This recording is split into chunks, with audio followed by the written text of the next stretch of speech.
अभी हम देख रहे हैं कि मुंबई में हर जगह रीडेवलपमेंट चालू है। अचानक ही इतना क्यों होने लग गया रीडेवलपमेंट? पहली बार रीडेवलपमेंट का जो प्रक्रिया शुरू हुआ 1995 में। जो भी सोसाइटी मान लो रीडेवलपमेंट में जाती है उस हिसाब से आप 1 स्क्वायर फुट के सामने 2 स्क्वायर फुट बना सकते हो। तो इस तरह का एक सिलसिला रीडेवलपमेंट का बहुत अच्छा तरह से चला। ये जो पागड़ी सिस्टम है इसमें समझ लो लैंड तो मेरा रहता ही है, उसके बाद मैं बिल्डिंग कितना भी बड़ा बनाऊं और कितना भी रेंट ले लूं, ऐसा होता था या फिर ओनर के लिए भी कुछ नुकसान है उसके अंदर? फायदा इसके लिए है, लैंड भी उसका मालिक की होता था, बिल्डिंग भी उसका मालिक की होता था। प्रॉपर्टी टैक्स है जो आप भाड़ा लेते हो उस भाड़े के हिसाब से आप 0.03% ऐसा कुछ प्रॉपर्टी टैक्स था, बहुत कम आता था। SRA क्या है और ये महाड़ा चीज़ होती क्या है? कई लोग तो बोल रहे हैं कि इनके घर छोटे होते हैं, जानबूझ के ये ऐसे झोपड़ी बांधते हैं और फिर इनको फ्लैट मिल जाता है, फिर फ्लैट बेच के वापस झोपड़ी बांधते हैं। एशिया का बिगेस्ट स्लम में जो रहते हैं उनका कंडीशन अच्छा नहीं है। 50 फुट के घर में 4-5 आदमी बैठते हैं और बारिश में इधर उधर और ड्रेनेज के बाजू में सोते हैं। ये इंसान ऐसे माहौल में नहीं रह सकता। बाला साहब ठाकरे का जो गवर्नमेंट था उन्होंने बोला कि हम मुफ्त में लोगों को ये स्लम वाले को आप घर बना के, अभी अडानी को वो टेंडर मिला। तो अंबानी साहब कब उतरेंगे रियल एस्टेट में? ऑलरेडी वो उतर गए, अभी वो अलग ढंग से डिस्ट्रप्शन करने वाले हैं। इन्वेस्टमेंट करना है में करो। इन्वेस्टमेंट करना इस जगह पे सही है भी कि नहीं? मैं आपको हिंट देता हूँ। अगर आप बिल्डिंग्स में रहते हैं, सोसाइटी में रहते हैं, सोसाइटी मेंबर्स हैं, मुंबई के आजू बाजू रहते हैं या मुंबई में इन्वेस्ट करना चाहते हैं, कुछ भी रीडेवलपमेंट के बारे में मालूम करना चाहते हैं, नया घर खरीदने का देख रहे हैं, तो ये जो पॉडकास्ट है ये बहुत ही इंसाइटफुल पॉडकास्ट है। ओवरऑल रीडेवलपमेंट के बारे में, इन्वेस्ट कैसे और कहाँ करनी चाहिए, नई मुंबई कहाँ आ रही है और नए मुंबई के कौन टाइकून डेवलपर्स होने वाले हैं, futuristic vision about development of Mumbai, आज जानेंगे इस पॉडकास्ट में। आज हमारे साथ हैं मिस्टर रमेश प्रभु, जो कि एक चार्टर्ड अकाउंटेंट होने के साथ साथ एक लॉयर भी हैं। इन्होंने अपने 35 साल के करियर में करीबन 40 से ज़्यादा किताबें भी लिखी हैं। आज की डेट में वो महाराष्ट्र सोसाइटी वेलफेयर एसोसिएशन के चेयरमैन भी हैं और GRSF के वाइस चेयरमैन की भी पदवी होल्ड करते हैं। पॉडकास्ट को शुरू करने से पहले अगर आपने चैनल को अब तक सब्सक्राइब नहीं किया है तो सब्सक्राइब कर लीजिए। चलिए शुरू करते हैं। प्रभु साहब, अभी हम देख रहे हैं कि मुंबई में हर जगह रीडेवलपमेंट चालू है, हर जगह। और जनरल धारणा लोगों में है, कोई बोलता है 2 FSI है, कोई 3, कोई 4, 5, 6 तक FSI बोलते हैं। तो एग्जैक्टली ये हो क्या रहा है मुंबई में? इतना बड़ा केओस हो समझ नहीं आ रहा है। अचानक ही इतना क्यों होने लग गया रीडेवलपमेंट? पहली बार रीडेवलपमेंट का जो प्रक्रिया शुरू हुआ 1995 में, जब डेवलपमेंट कंट्रोल रेगुलेशंस 1991 आया। ओके। उसमें पहली बार ये बताया गया कि जो आपका बेस FSI है उसके ऊपर आप एडिशनल 1 स्क्वायर फुट का बांध का मतलब और एक FSI यूज़ कर सकते हैं बाय यूजिंग TDR। क्योंकि गवर्नमेंट को क्या है, बहुत सारा जगह लेना था रोड वाइंडिंग में, गार्डन के लिए, पब्लिक यूटिलिटी के लिए, तो वो पैसा नहीं देते थे।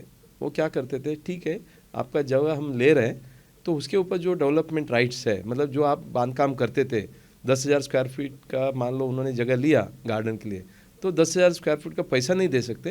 वो बोलते थे उधर आप 10,000 स्क्वायर फुट बनाने वाले थे एक FSI से, वो मैं एक ट्रांसफ़र ऑफ डेवलपमेंट राइट का सर्टिफिकेट देता हूँ BMC, वो आप किधर भी मार्केट में बेचो ताकि आपको पैसा मिल जाएगा, एज गुड एज ज़मीन बेचा जैसा।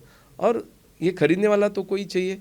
इसके लिए जो भी सोसाइटी बिल्डिंग बनाती है नया, या मान लो रीडेवलपमेंट में जाती है, या मान लो एक डेवलपर अपना नया ओपन प्लॉट लेके उधर बनाता है, तो उनको बोला गया कि आपका एक FSI है और एक TDR चाहिए तो आप मार्केट से खरीदो, जिनको हमने TDR सर्टिफिकेट दिया उस हिसाब से आप 1 स्क्वायर फुट के सामने 2 स्क्वायर फुट बना सकते हो, बट 1 बेस FSI 1 TDR।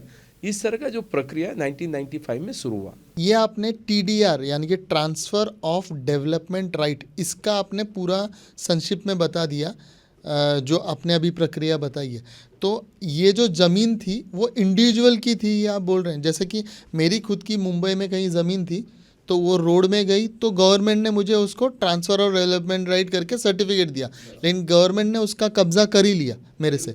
कब्ज़ा करते समय जो दिया TDR, उसको यूज़ करने के लिए 1994 में ये हुआ। 1994 में अपना development control and promotion regulation है, तो उसमें DCR, 2 FSI हो गया। तो उसमें एक FSI है और एक टीडीआर TDR एक आप लोड पूरा कर ले सकते सकते हैं, हो। हाँ। उस तरह का आपका बांधकाम जहाँ एक एफएसआई के हिसाब से होता था, अभी 2 एफएसआई के हिसाब से होता है, जिसमें एक एफएसआई है, एक टीडीआर है। बराबर है। जो एफएसआई के लिए आपको कोई पैसा नहीं देना है, जो टीडीआर आप मार्केट से खरीदते हो, जो उससे आप खरीदते हो, तो अल्टीमेटली वो रेडी रेकनर वैल्यू या उसका 80% 90% का वैल्यू से वो आदमी आपको सर्टिफिकेट बेचता है, उससे आपका जो है काम बन जाता है। तो ये जो प्रक्रिया है, इसके वजह से क्या हुआ शुरुआत में कि बांद्रा, खार, वो एरिया सबब में जो एग्जिस्टिंग बिल्डिंग है, उन लोग अपना बिल्डिंग बनाने चालू हो गया। कैसा? एडिशनल, मान लो आपका ग्राउंड प्लस 3 है, तो बिल्डर आता है और 3 माला मैं बना सकता हूँ, बाजू से मैं पिलर निकालूंगा और आपको क्या करूँगा, मैं थोड़ा सा पैसा भी दूंगा और ऊपर मैं 3 माला चढ़ा दूंगा और लिफ्ट भी आपको डाल के दूंगा। तो एक आश्वासन देते हैं, कुछ पैसा देते हैं, फिर बोलते हैं कि आपका बिल्डिंग अभी 20-25 साल हो गया, मैं रिपेयरिंग करता हूँ। और दूसरा, जब मैं पिलर बाहर से निकालता हूँ, आपको क्या मिलेगा, हर एक फ्लैट को, क्योंकि बाहर से एरिया एक 100 स्क्वायर फुट एक्स्ट्रा मिलेगा, जिसका कोई प्रॉब्लम नहीं है। एक बार मेरा 4th, 5th, 6th 3 माला मैं बना, तो उसका उसी मिलने के बाद मैं आपको 100 स्क्वायर फुट आपका फ्लैट के अंदर डाल के देता हूँ। ऐसे बहुत सारा ग्रिड दिखा के बांद्रा, कुर्ला में, वाशी में भी हुआ ऐसा। हाँ, वाशी में भी उस टाइम में हुआ। हाँ। ये जब गवर्नमेंट को पता चला, या तो ये तो गलत हो रहा है, क्योंकि जब आप ऐसा बनाते हो, ओल्ड बिल्डिंग वैसे ही है, वो अगला 10 साल में क्या हो रहा है, टूट रहा है। दूसरा, आप ओसी लेते हो 4th, 5th, 6th का, लेकिन ये इलीगली आप ऑक्यूपाई करते हो। तो इससे गवर्नमेंट को पता चला कि ये तो बहुत गलत वापर रहा है, और बिल्डिंग भी कई बार टूटने को आता है, और फिर एग्जिस्टिंग बिल्डिंग वाला क्या करने का पता नहीं चलता है। गवर्नमेंट ने बोला कि यदि आपको टीडीआर लोड करना है, आपको बिल्डिंग रीडेवलपमेंट करना पड़ेगा, मतलब आपको बिल्डिंग तोड़ना पड़ेगा। ये 2000 के बाद 1995-96 से शुरू हुआ, 94 में कायदा आया, 96 से प्रक्रिया शुरू हुआ। 4 साल में गवर्नमेंट को पता चला कि ये सब बेवकूफ़ बना रहा है, तो गवर्नमेंट ने बोला कि 2000 में नहीं, ये ऐसा नहीं चलेगा, यदि आपको टीडीआर यूज़ करना है तो बिल्डिंग तोड़ के आप टीडीआर यूज़ करो। इससे क्या हुआ, रीडेवलपमेंट का प्रक्रिया, स्पेशली हाउसिंग सोसाइटी जो 20, 25, 30 साल ओल्ड था, उनको मालूम पड़ा कि भाई अभी हमारा जो 10,000 स्क्वायर फुट का जगह में 10,000 बनाया था, अभी मैं 20,000 स्क्वायर फुट बना सकता हूँ, जिसके माध्यम से अभी जो 10,000 बनेगा एडिशनल, वो हम मार्केट में बेच सकते हैं। जो पैसा आएगा उससे एग्जिस्टिंग मेंबर को भाड़ा भी मिलेगा और उनको अपना घर फ्री ऑफ कॉस्ट बन भी जाएगा। तो इस तरह का एक सिलसिला रीडेवलपमेंट का बहुत अच्छा तरह से चला। ये किधर हुआ, ये पूरा का पूरा सबब में हुआ, लेकिन साउथ मुंबई में जो हम मुंबई सिटी बोलते हैं, उधर वो नहीं था। उधर 1.33 एफएसआई था, वो वैसे ही था। उसके बाद आपको पता है 1995 में जब बाला साहेब ठाकरे का गवर्नमेंट था, शिवसेना का गवर्नमेंट था, इन्होंने ऐलान किया कि 40 लाख लोग लगभग स्लम में रह रहे हैं। 40 लाख लोग मतलब 10,000 स्लम। एक स्लम के अंदर मान लो लगभग 4 आदमी रहते हैं, और एक घर में स्लम में 10 लाख यूनिट इंटू 4 मतलब 40 लाख लोग। उस टाइम में लगभग मान लो 80 से 90 लाख लोग साउथ मुंबई मतलब मुंबई में थे। 1995 की बात कर रहा हूँ। तो लगभग 50% लोग स्लम में रहते थे। उनको मुफ्त घर देने का एक प्रक्रिया, तो जब महाराष्ट्र गवर्नमेंट ने बीड़ा उठाया तो उनको लगा कि नहीं, अभी ये भी एक रीडेवलपमेंट है, क्योंकि उधर स्लम है, स्लम को तोड़ना है। रीडेवलपमेंट मतलब क्या है, एग्जिस्टिंग स्ट्रक्चर को निकाल के नया स्ट्रक्चर बनाना। तो उधर भी स्लम रीडेवलपमेंट चालू हो गया।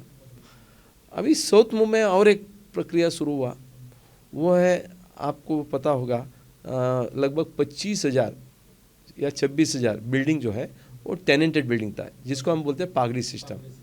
अभी पागड़ी सिस्टम कभी का है, 1940, 1930 ब्रिटिश का पहले का, फिर 1940 का पहले कुछ स्ट्रक्चर था, फिर 50 to 60 का 40 to 50 का एक स्ट्रक्चर था, 50 to 60 का स्ट्रक्चर था। ऐसा करके 70 के पहले जितने भी स्ट्रक्चर था उसको रीडेवलपमेंट करना जरूरी था।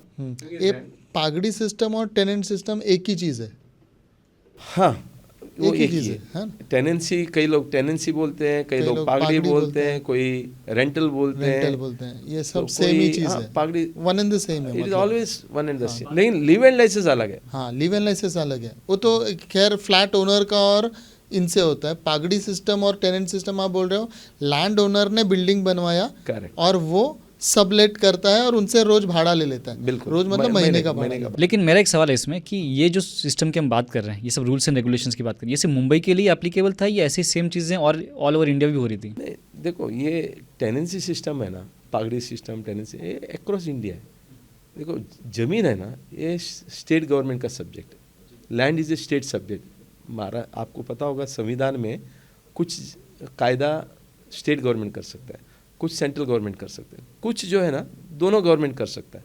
लेकिन यदि सेंट्रल गवर्नमेंट करता है तो स्टेट गवर्नमेंट नहीं करेगी, स्टेट गवर्नमेंट करती है तो सेंट्रल गवर्नमेंट का एक एनओसी लगता है, कंसेंट लगता है प्रेसिडेंट का। इस तरह का 3 प्रकार का कायदा बनता है।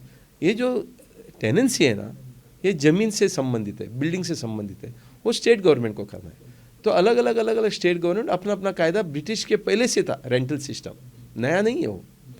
लेकिन नया गवर्नमेंट आने के बाद उसको इम्प्रूव करते गए, अमेंडमेंट करते गए, बट टेनेंसी तो पहले से। अभी ये क्यों आया, वो भी एक बड़ा सवाल आता है कि देखो, आप जब भी कोई भी इमूवेबल प्रॉपर्टी लेते हो तो मल्टी स्टोरी बिल्डिंग बनता है, क्योंकि मुंबई जैसे शहरों में आपको घर बसाना है तो ज़मीन कम है, तो मल्टी स्टोरी बिल्डिंग बनता है। मल्टी स्टोरी बिल्डिंग में एक आधा फ्लैट एक फ्लोर में, दूसरा फ्लैट दूसरा फ्लोर में, तो ये बेच नहीं सकता था, कोई कायदा नहीं था उस टाइम में।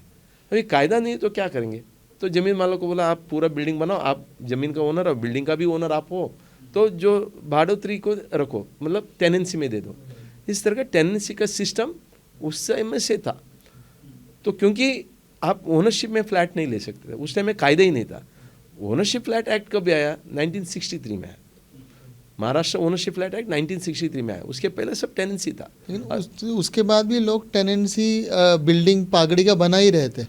क्या है, देखो एक सिस्टम बन जाता है ना, हाँ। नया सिस्टम में आने में टाइम लगता है। और इंडिविजुअल ओनरशिप होता है तो उनको वो लैंड ओनरशिप का भी हक उनके पास रहे, ये ऐसी उम्मीद रहती है ना कि मेरा ही लैंड रहे मेरे पास। बिल्कुल, ये एक है। दूसरा क्या है, आप जब टेनेंसी में जाते हो, नेचुरली आपको लगता है कि भाड़ा कम है, मेंटेनेंस लैंड ओनर देखाएगा। और तीसरा, जब लैंड ओनर के पास ज़मीन भी है, बिल्डिंग भी उसका मालिक है, जब आप बेचोगे 1/3 उसको मिलेगा। क्योंकि नॉर्मली क्या है, टेनेंसी में जब भी आप फ्लैट बेचते हो तो ज़मीन मालिक का एनओसी लगता है, उसको 1/3 देते हैं। तो इसके लिए ज़मीन मालिक को लगता था कुछ मुझे मिलेगा, तो वो सस्ते में देता था। जबकि मान लो हम 2 लाख रुपए लगता था समझो टेनेंसी में, पागड़ी मतलब प्रीमियम, 2 लाख रुपए दो ले, वही ओनरशिप में जाते हो शायद 3 लाख लगता था। आज 2 लाख और 3 लाख में अपने को आज के दिन में लगता है कि 1 लाख का ही फर्क है। ऐसा नहीं है, उस टाइम का ज़माना में वो, मैं तो 1 लाख ज़्यादा बोला, हो सकता है 25-50 हज़ार ही होता था। 25 हज़ार में पागड़ी में मिलता था, 40 हज़ार में ओनरशिप मिलता था। लेकिन ओनरशिप में जाने के लिए 15 हज़ार भी अपने पास नहीं रहता था। तो वो ये सब सिस्टम है। और बिल्डर लोग छोटा, मतलब ज़मीन मालिक थोड़ा छोटा करते थे। अभी ओनरशिप लेना है तो आपको 500 फुट ले, 600 फुट ले, ये आपका ओनरशिप पागड़ी का है ना, वो 100 फुट में, 150 फुट में, 120 फुट में कॉमन टॉयलेट बाहर बनाओ।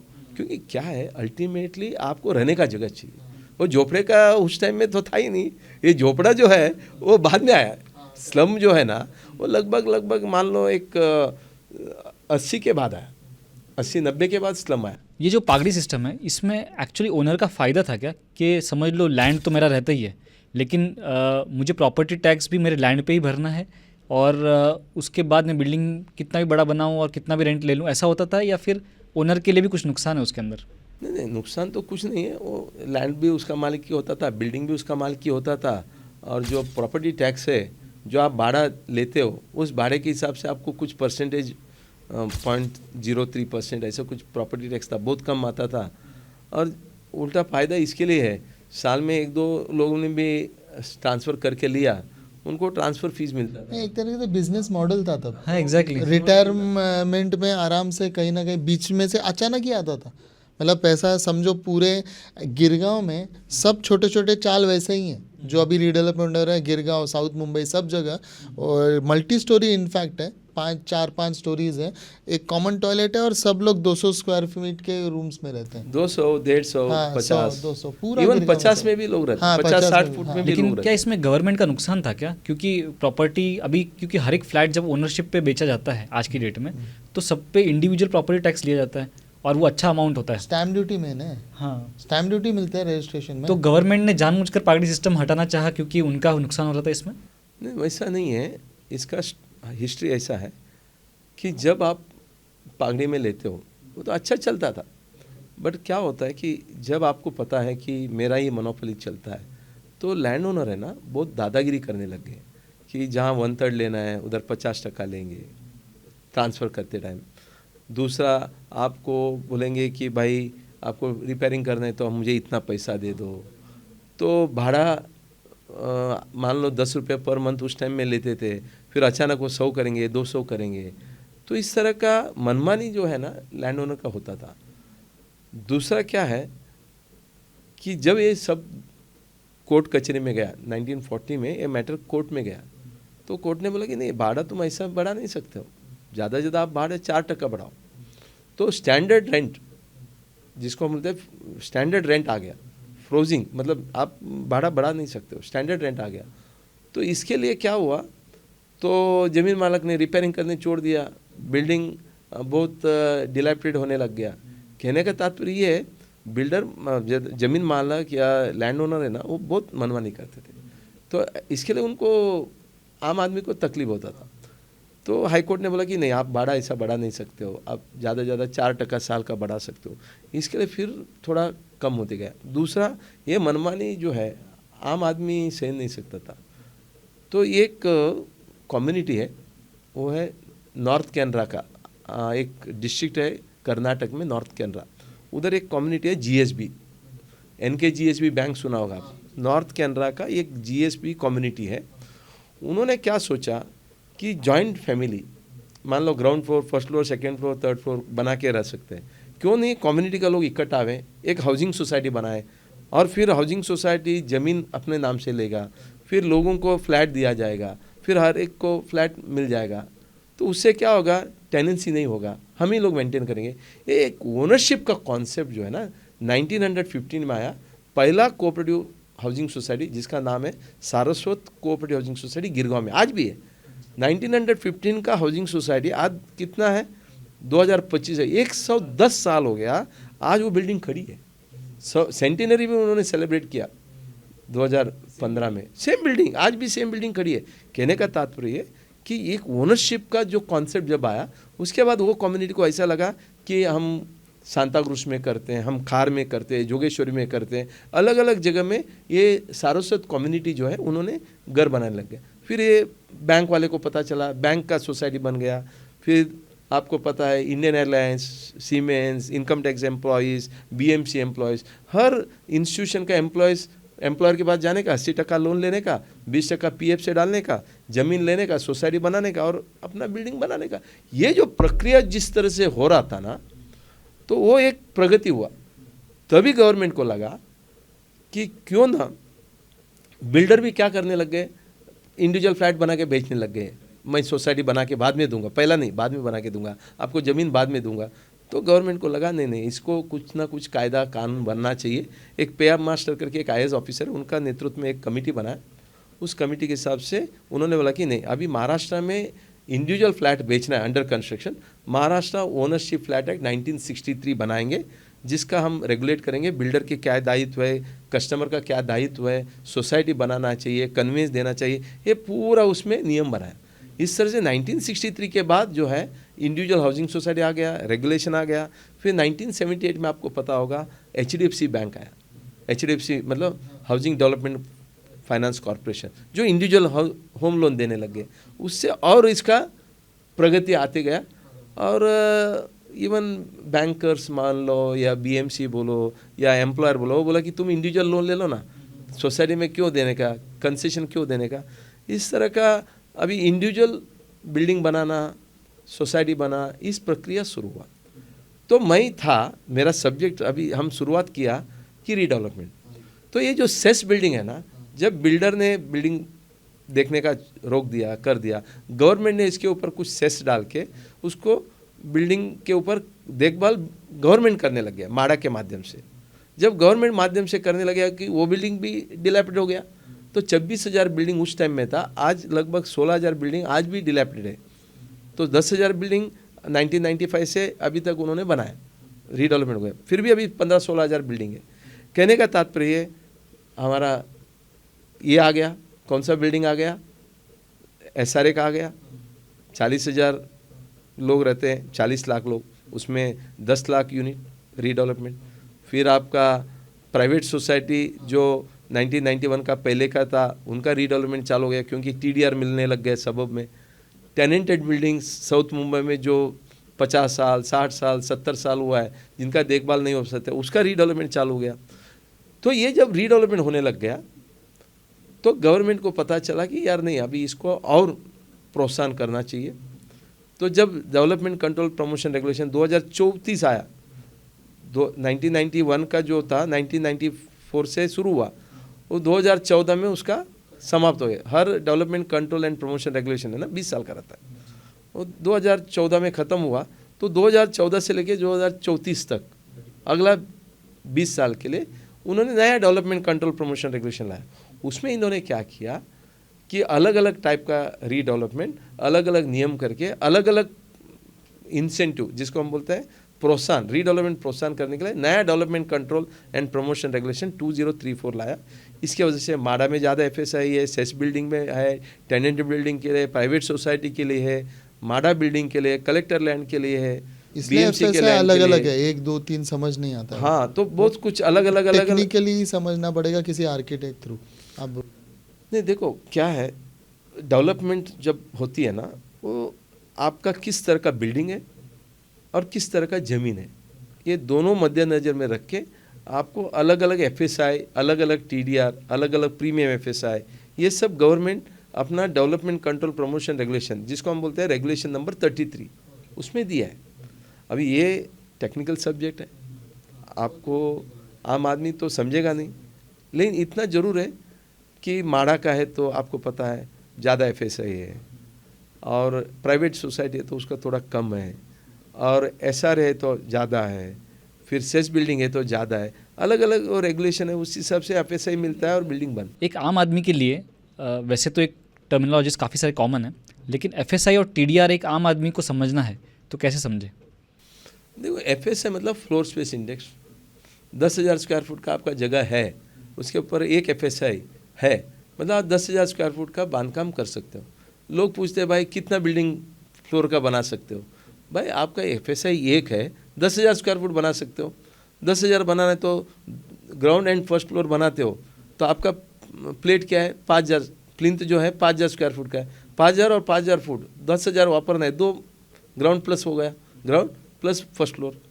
मान लो 2,500 स्क्वायर फुट का आपने बनाया, रोड विड्थ वगैरह छोड़ के 2,500 मतलब ग्राउंड फ्लोर 2,500, फर्स्ट फ्लोर 2,500, दूसरा 2,500, तीसरा 2,500, तो आपका 10,000 हो गया। तो एक ही ज़मीन में आपका कितना हो गया, 4 माला हो गया, मतलब ग्राउंड प्लस 3 हो गया। आप बोलेंगे कि नहीं 10,000 स्क्वायर फुट है लेकिन मैं 1,000 फुट का ही प्लिंथ वापरूंगा, तो आपका कितना हो गया, अभी 10 माला हो गया। आम आदमी को क्या लगता है कि भाई वो बिल्डर 10 माला बना रहा है, यार 10 माला बना रहे तो ओपन जगह ज़्यादा छोड़ा है उसने, तो जो ओपन जगह कम छोड़ता है तो हाइट कम होता है। तो इस तरह का एक प्रक्रिया FSI मतलब फ्लोर स्पेस इंडेक्स, आपका ज़मीन के ऊपर कितना आप बांधकाम कर सकते हो, ये कौन बताएगा? Naturally development control and promotion regulation, जो हर एक म्यूनसिपल कॉर्पोरेशन एरिया में डेवलपमेंट कंट्रोल प्रमोशन रेगुलेशन है, उसमें वो लिखा जाता है। ये कौन करता है? महाराष्ट्र गवर्नमेंट करती है। ये एक है। अभी TDR मतलब क्या है? TDR मतलब जो अधिकार एक ज़मीन के ऊपर आप बांधकाम कर सकते तो उसको ट्रांसफ़र करने के लिए अधिकार BMC देती है, ट्रांसफ़र ऑफ डेवलपमेंट राइट, मतलब एक ज़मीन से दूसरा ज़मीन में आपका जो अधिकार है बांधने का वो हस्तांतर कर सकते हो। यानी जिस ज़मीन पे कुछ नहीं है उस ज़मीन का भी आप जो डेवलपमेंट का जो मेरा बनाने का मेरा कैपेसिटी था वो यहाँ पे करने का अधिकार है। यानी कि तुम्हारी ज़मीन थी समझो कहीं, और वो रोड या गार्डन में गई, गवर्नमेंट ने कब्जा कर लिया, तो तुमको एक सर्टिफिकेट दे देगी, जैसे तुम्हारी 100 स्क्वायर फीट हमारा रोड में गया है तो ये आप ले लो 100 स्क्वायर फीट का TDR, ये आप कहीं पे भी बांध सकते हो, किसी डेवलपर को बेच भी सकते हो। लेकिन क्या ऐसे ये TDR ऐसे भी क्लेम किया जा सकता है क्या कि समझ लो कोई ज़मीन थी मेरी, वो उसमें हमने गार्डन बना दिया लेकिन उसको हम लोग डेवलपमेंट के लिए यूज़ नहीं कर रहे हैं, तो उसका भी TDR हम क्लेम कर सकते हैं? आपको एक्चुअली वो हैंड ओवर करना पड़ेगा गवर्नमेंट को। हाँ, अच्छा, हाँ। जब तक गवर्नमेंट को नहीं दे रहे तब तक तभी गवर्नमेंट तो उसके government अगेंस्ट आपको certificate नहीं देगा ना। देगा। क्या होता है संविधान में आर्टिकल 300A में ऐसा बताया गया है कि हर आदमी नागरिक जो है तो जमीन खरीद के अपने नाम से कर सकता है तो फिर वो जमीन आपका है।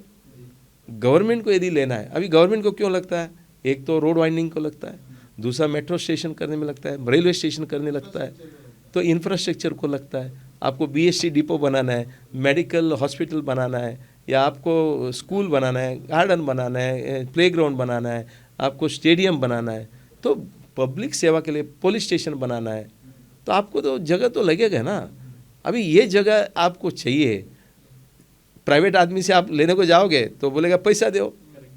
अभी गवर्नमेंट ये सोचते कि मैं पैसा क्यों दूँ, किधर है मेरे पास पैसा, टैक्स से ही पैसा उनको देना है ना। उससे अच्छा हम क्या बोलते हैं कि गवर्नमेंट बोलते हैं एक काम करो, तुम्हारा जगह तो हम ले रहे हैं लेकिन आपको हम नुकसान में नहीं डालेंगे। उधर आप क्या करते थे, एक FSC के हिसाब से 10,000 स्क्वायर फुट का हमने लिया गार्डन के लिए, आप 10,000 बनाते थे, अभी ले लो 10,000 का TDR सर्टिफिकेट। अभी आप बनाओ, आपको दूसरा जगह में बनाओ, नहीं तो दूसरे को बेचो, नहीं तो भी जगह बेच के आप पैसा लेने वाले थे, वही TDR बेचते। तो जो ज़मीन बेचने के बाद जितना पैसा मिलता था उससे 10 से 20% आपको ज़्यादा ही मिलेगा। आज मैं ज़मीन 10,000 स्क्वायर फुट का ज़मीन बेचता हूँ, मान लो मेरे को 10 लाख रुपए मिलता है एक उदाहरण के लिए, वही TDR लिखता है तो मेरे को 12 लाख मिलेगा, 15 लाख मिलेगा, क्योंकि ये TDR आप दूसरे जगह में बनाने के लिए। लेकिन समझ लो road widening, for example government ने रोड वाइडनिंग के लिए बहुत सारे प्राइवेट जो लैंड्स थे उनको डिमोलिश किया और उनकी उस जगह पे रोड बना दिया। अब उनका जो TDR है वो इंडिविजुअल, समझ लो 10 आदमी का उसमें प्लॉट गया है तो 10 आदमी को उसने TDR दे दिया। लेकिन समझ लो अभी वो जो जगह उसके पास में कोई डेवलपर आ रहा है तो वो जो TDR है वो 10 आदमी से खरीदा भी जा सकता है क्या एक डेवलपर द्वारा? बिल्डर खरीदेगा ना, बिल्डर खरीदेगा और अपने पास जो ज़मीन है 2 एकड़ का ज़मीन है उधर 2 एकड़ का TDR लेगा। 2 एकड़ के जगह में मान लो 1 एकड़ मतलब 40,000 स्क्वायर फुट, 2 एकड़ मतलब 80,000 स्क्वायर फुट, वो 80,000 स्क्वायर फुट आना सकता था। लेकिन अभी क्या करेगा, वो 2 एकड़ का TDR खरीदेगा तो अभी 80,000 नहीं है, वो कितना बनाएगा, 1,60,000 स्क्वायर फुट बनाएगा। यदि TDR नहीं खरीदता है मार्केट से, वो बना नहीं पाता। अगर सोसाइटी अगर समझ लो रीडेवलपमेंट कर रही है तो क्या वो ये भी जांच कर सकती है कि आसपास में किसी के पास कोई TDR पड़ा हो तो मैं खरीद लूँ और उस कम जगह में भी ज़्यादा बना लूँ डेवलपमेंट? सिंपल है कि जब भी गवर्नमेंट लैंड खरीदती है, लेती है फॉर डेवलपमेंट, तो TDR दे दिया। TDR सर्टिफिकेट आज के तारीख में महाराष्ट्र गवर्नमेंट में ओपन किया मतलब क्या है, वो किधर भी यूज़ कर सकते हो, एक म्यूनसिपल एरिया में, दूसरा इसको ऑनलाइन किया है। अभी ऑनलाइन में आप जाते हो तो आपको पूरा पता चलेगा कि किसके पास कितना TDR है और आप ऑनलाइन प्लेटफॉर्म में उसको खरीद सकते हो। जैसा शेयर्स जो है ऑनलाइन प्लेटफॉर्म में पता चलता है ना किसका कितना शेयर्स है, क्या रेट है, तो इधर भी हर आदमी अपना अपना रेट डिक्लेयर करेगा ताकि वो ट्रांसपेरेंसी आएगा। पहला BMC क्या करती थी, अपना पास बुक में लिखते थे कि ये ज़मीन हमने लिया, इसके सामने इतना TDR दिया, ये आदमी को दिया है। वो TDR किसको बेचने का उसको मालूम नहीं पड़ता था, वो क्या करता था, एक ब्रोकर को पकड़ता था।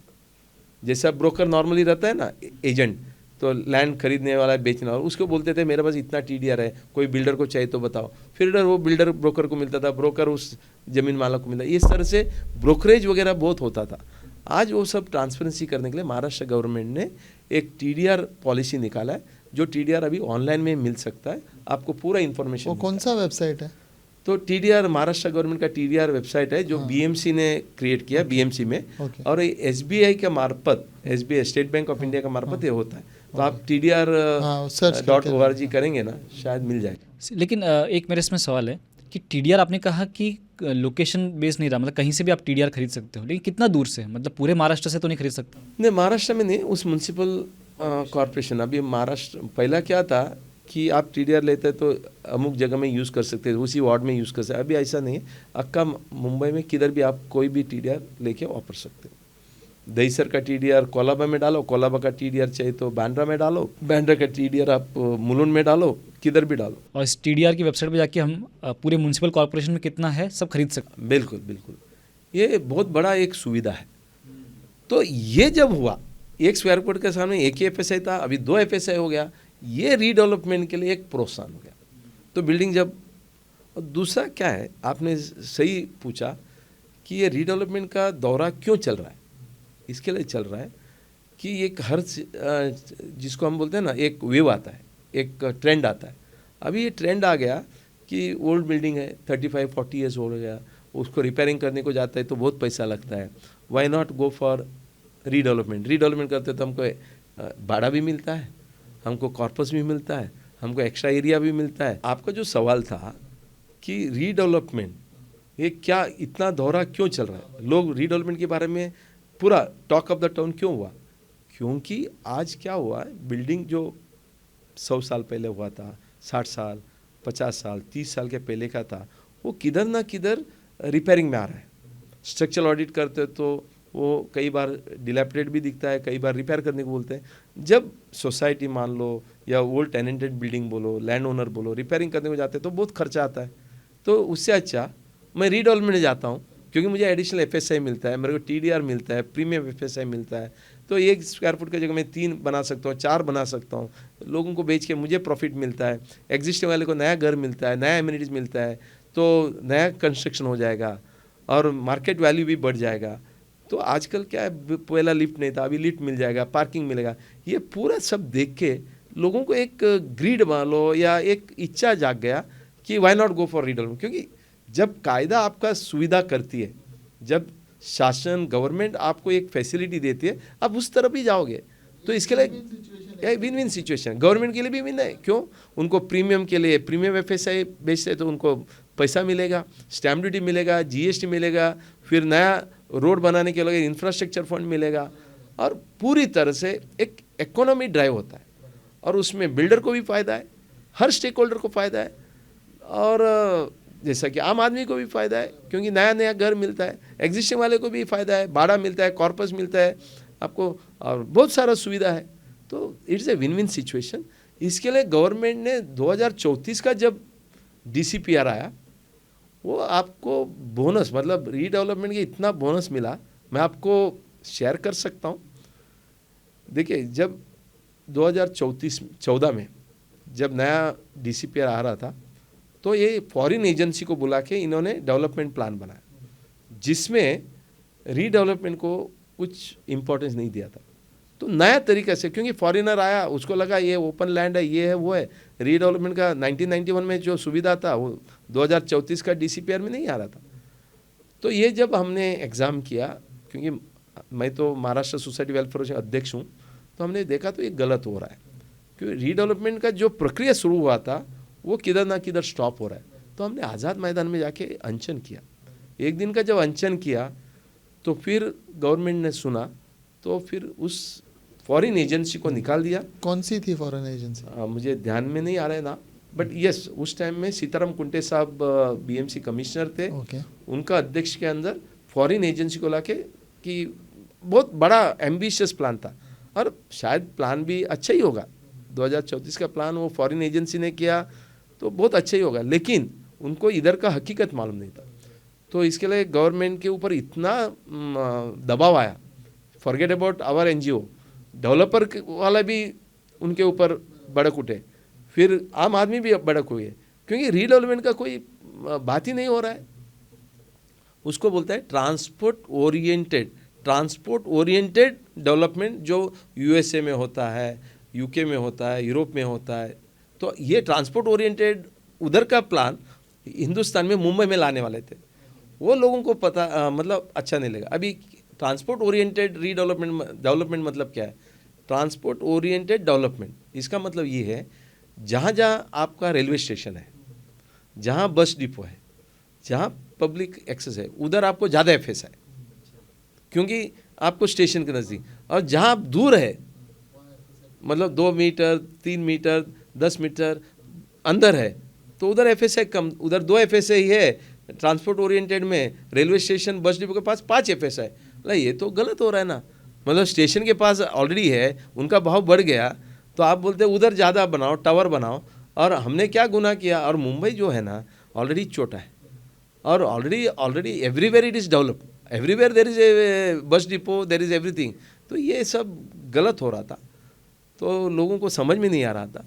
तो जब अनशन किया, सेट असाइड हो गया, तो रीडेवलपमेंट में बहुत सारा प्रक्रिया करके अच्छा एफएसआई मिला। इसके लिए रीडेवलपमेंट बहुत अच्छा प्रगति हो रहा है। प्रोफेसर अभी एक दो कंसेप्ट अलग से समझेंगे। एक है एसआरए का, आप बीच में एक कहानी बता रहे थे कैसे हमारे नेता बाल साहेब ठाकरे जी ने गरीबों और झुग्गी झोपड़ियों के बारे में सोच के एसआरए प्रोजेक्ट को लॉन्च किया था। तो अभी एसआरए प्रोजेक्ट का क्या हालत है और एसआरए प्रोजेक्ट आखिर होता क्या है? क्योंकि कई लोग जो जेनजीज है वो तो बोल रहे हैं कि इनके घर छोटे होते हैं, जानबूझ के ये ऐसे झोपड़ी बांधते हैं और फिर इनको फ्लैट मिल जाता है, फिर फ्लैट बेच के वापस झोपड़ी बांधते हैं, इस तरीके से कुछ हो रहा है। तो ये एसआरए क्या है और ये म्हाडा, ये एक्ट कहाँ से है? म्हाडा चीज़ होती क्या है आखिर? देखो साहब, एसआरए का फुल फॉर्म है slum rehabilitation authority. SRA slum redevelopment and improvement act 1971 है, slum clearance and improvement act 1971। वो पहले भी था, लेकिन 1995 में उस एक्ट को अच्छे तरह से बदल के जो मैंने बोला बाला साहब ठाकरे का जो गवर्नमेंट था, उन्होंने बोला कि हम मुफ्त में लोगों को, स्लम में जो रहते हैं उनका कंडीशन अच्छा नहीं है, ना उनको ड्रेनेज है, ना टॉयलेट है, ना किधर बाथरूम करते हैं, किधर रहते हैं, कैसा सोते हैं, पता नहीं। और 50 फुट के घर में 4-5 आदमी बैठते हैं 100 फुट के अंदर, और बारिश में इधर उधर, और ड्रेनेज के बाजू में सोते हैं। मतलब एक आम आदमी, ये इंसान ऐसे माहौल में नहीं रह सकता। और ये कोई भी गवर्नमेंट हो, केंद्र शासन हो, राज्य शासन हो या म्यूनसिपल कॉरपोरेशन हो, इनका दायित्व है कि आदमी को एक घर देना, ये बेसिक नेसेसिटी है। आज आपको पता है जो सेंट्रल गवर्नमेंट 80 करोड़ लोगों को एक फूड सिक्योरिटी बिल लाके गरीब लोगों को अन्नदान दे रहा है, बराबर ना। उसी तरह से प्राइम मिनिस्टर आवास योजना है, उससे क्या है, करोड़ों लोगों को घर देने का प्रयास है। इंदिरा गांधी भी करती थी उस टाइम में, इंदिरा गांधी का गवर्नमेंट हो, कोई भी हो, हर आदमी को लगता है कि नहीं, हर आदमी को रहने का एक जगह मिलना चाहिए। तो ये जब बहुत बेहतर, मतलब बहुत बुरी हाल से ये लोग रहते थे, उनको किधर ना किधर पर्याप्त व्यवस्था देना चाहिए। इसके लिए गवर्नमेंट ने कायदा बनाया, उनको रिहेबिलिट करना चाहिए। हमें रिहेबिलिटेशन करना है, आप बताओ कोई भी बिल्डर, कोई भी गवर्नमेंट ऐसे रिहेबिलिट कर सकते हैं क्या? नहीं कर सकते। तो कायदा क्या किया एसआरए में, स्लम रिहेबिलिटेशन एक्ट में, उन्होंने ऐसा किया कि बिल्डर को बोला कि आप है ना, ये स्लम वाले को आप घर बना के दो मुफ्त में। मान लो उनको उस टाइम में 180 फुट का घर बना के देने का था, सेल्फ कंटेंट, एक रूम, उसी के अंदर किचन और एक टॉयलेट अंदर, 180 फुट का घर। क्योंकि लोग 50-60 फुट में रहते थे, 100 फुट में रहते थे, उनको 100 फुट वो भी अच्छा मकान मिलता है तो क्या बुरा है, और ओनरशिप है, हाइजीनिक है, अच्छा ड्रेनेज सिस्टम वगैरह करके। तो अभी आप 180 फुट का घर बना के देते हो तो बिल्डर को तो कुछ चाहिए, तो बिल्डर को बोला गया है तो उसी उतना ही 180 फुट का घर आप दूसरा बना सकते हो।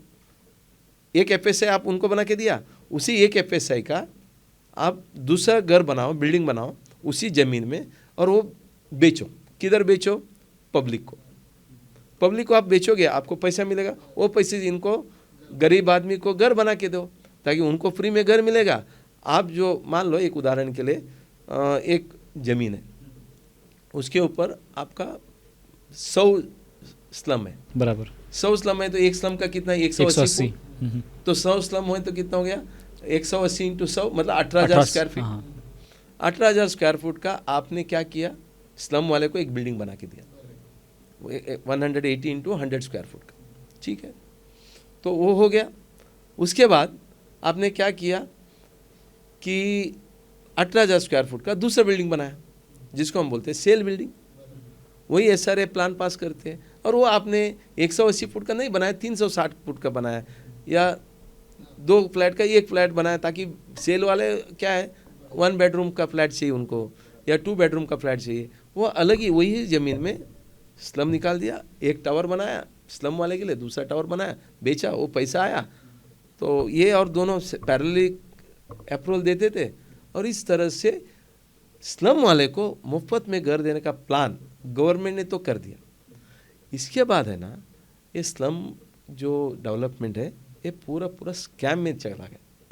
आज हम स्लम रिहेबिलिटेशन जो है ये पूरा का पूरा स्कैम में निकल गया। अभी आप बोलेंगे स्कैम कैसा हो रहा है? स्कैम ऐसा हो रहा है जबकि आपके पास उधर 100 स्लम है तो कई बिल्डर 200 दिखाते हैं, फर्जी TDR ये वो करके, तो इस हिसाब से 100 की जगह में 200 करते हैं। 200 है तो 100 एग्जिस्टिंग स्लम वाले हैं, नहीं है तो भी उनको दिखा देते हैं, दिखा के वो 200 बना देते हैं, उनको तो घर मिल गया और आपको और 200 घर आप बना के दूसरा बेचो।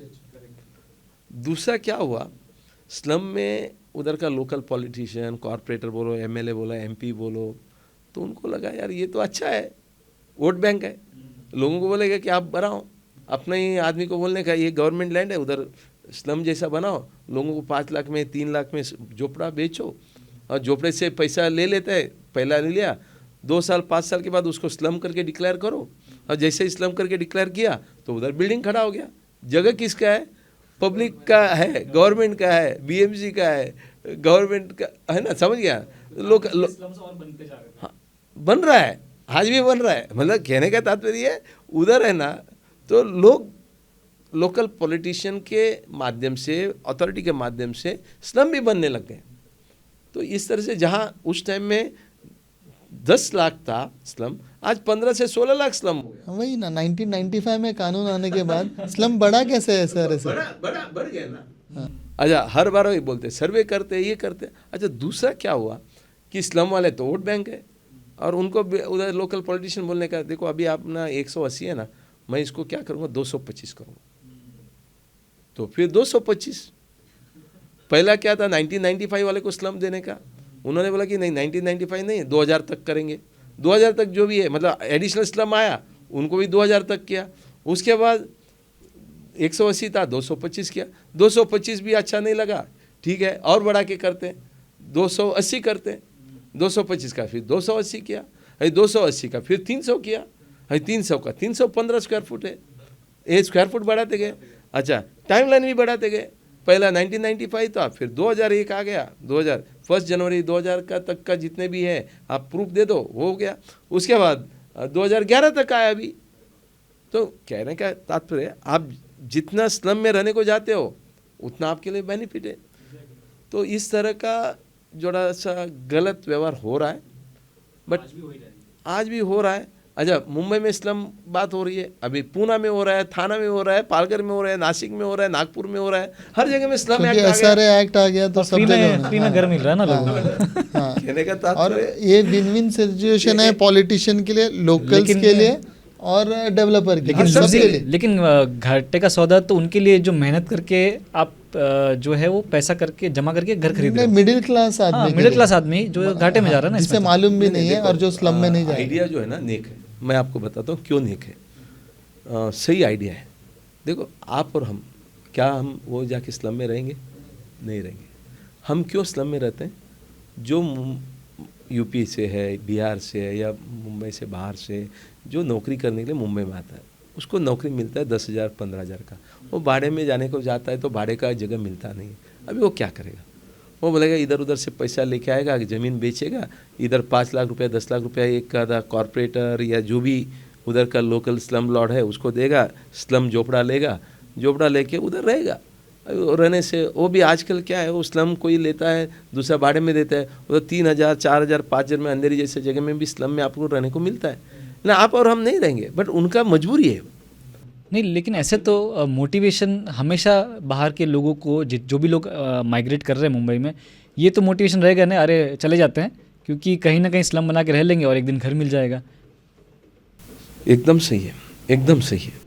लेकिन वहाँ पर भी तो सर्वाइवल नहीं है ना। नहीं, तो लेकिन आना ही पड़ता है ना। मेरे ख्याल से फिर इसका एंड क्या है? क्योंकि ऐसा तो आप हमेशा होते जाएगा और हमेशा स्लम्स बनते ही जाएंगे, कभी स्लम एंड ही नहीं होंगे। देखो, यदि ये गवर्नमेंट को सोचना चाहिए, गवर्नमेंट का प्लान होना चाहिए। आज गवर्नमेंट कर रही है कि रूरल एरिया को आपको सक्षम बनाना है। यदि रूरल एरिया को आप सक्षम नहीं बनाते हो और उधर ज़मीन तो कम होते जा रहा है और आबादी बढ़ रहा है, पब्लिक बढ़ रहा है, तो कितना करेंगे ना। तो उनको किधर ना किधर करके मुंबई जैसे शहरों में या सिटी में आना पड़ेगा। जब सिटी में आते हैं तो उधर रहने के लिए जगह नहीं है, तो स्लम का एक व्यवस्था बन रहा है। तो ये व्यवस्था एनकरेजमेंट गवर्नमेंट भी कर रही है। यदि गवर्नमेंट को लगता है कि नहीं ऐसे लोग आ रहे हैं उनके लिए, अभी मैं बताऊं फॉरेन में वगैरह क्या होता है, सोशल हाउसिंग होता है, तो गवर्नमेंट ने भाड़े का घर बनाना चाहिए, भाड़े का घर बना के गवर्नमेंट ने देना चाहिए, एनकरेजमेंट होना चाहिए ना गवर्नमेंट की तरफ से, वो तो हो नहीं रहा है। तो इसके लिए स्लम बढ़ते जा रहा है, ये गलत हो रहा है, मैं भी जानता हूँ, लेकिन एंड क्या है, एंड यही है, गवर्नमेंट को सोशल हाउसिंग करना चाहिए, भाड़ों के घर प्रिवेंशन, स्लम प्रिवेंट करने के लिए अलग अलग भाड़े का घर बनते हैं, तो लोग वो उधर नहीं जाएंगे, गवर्नमेंट का जगह में जाएंगे।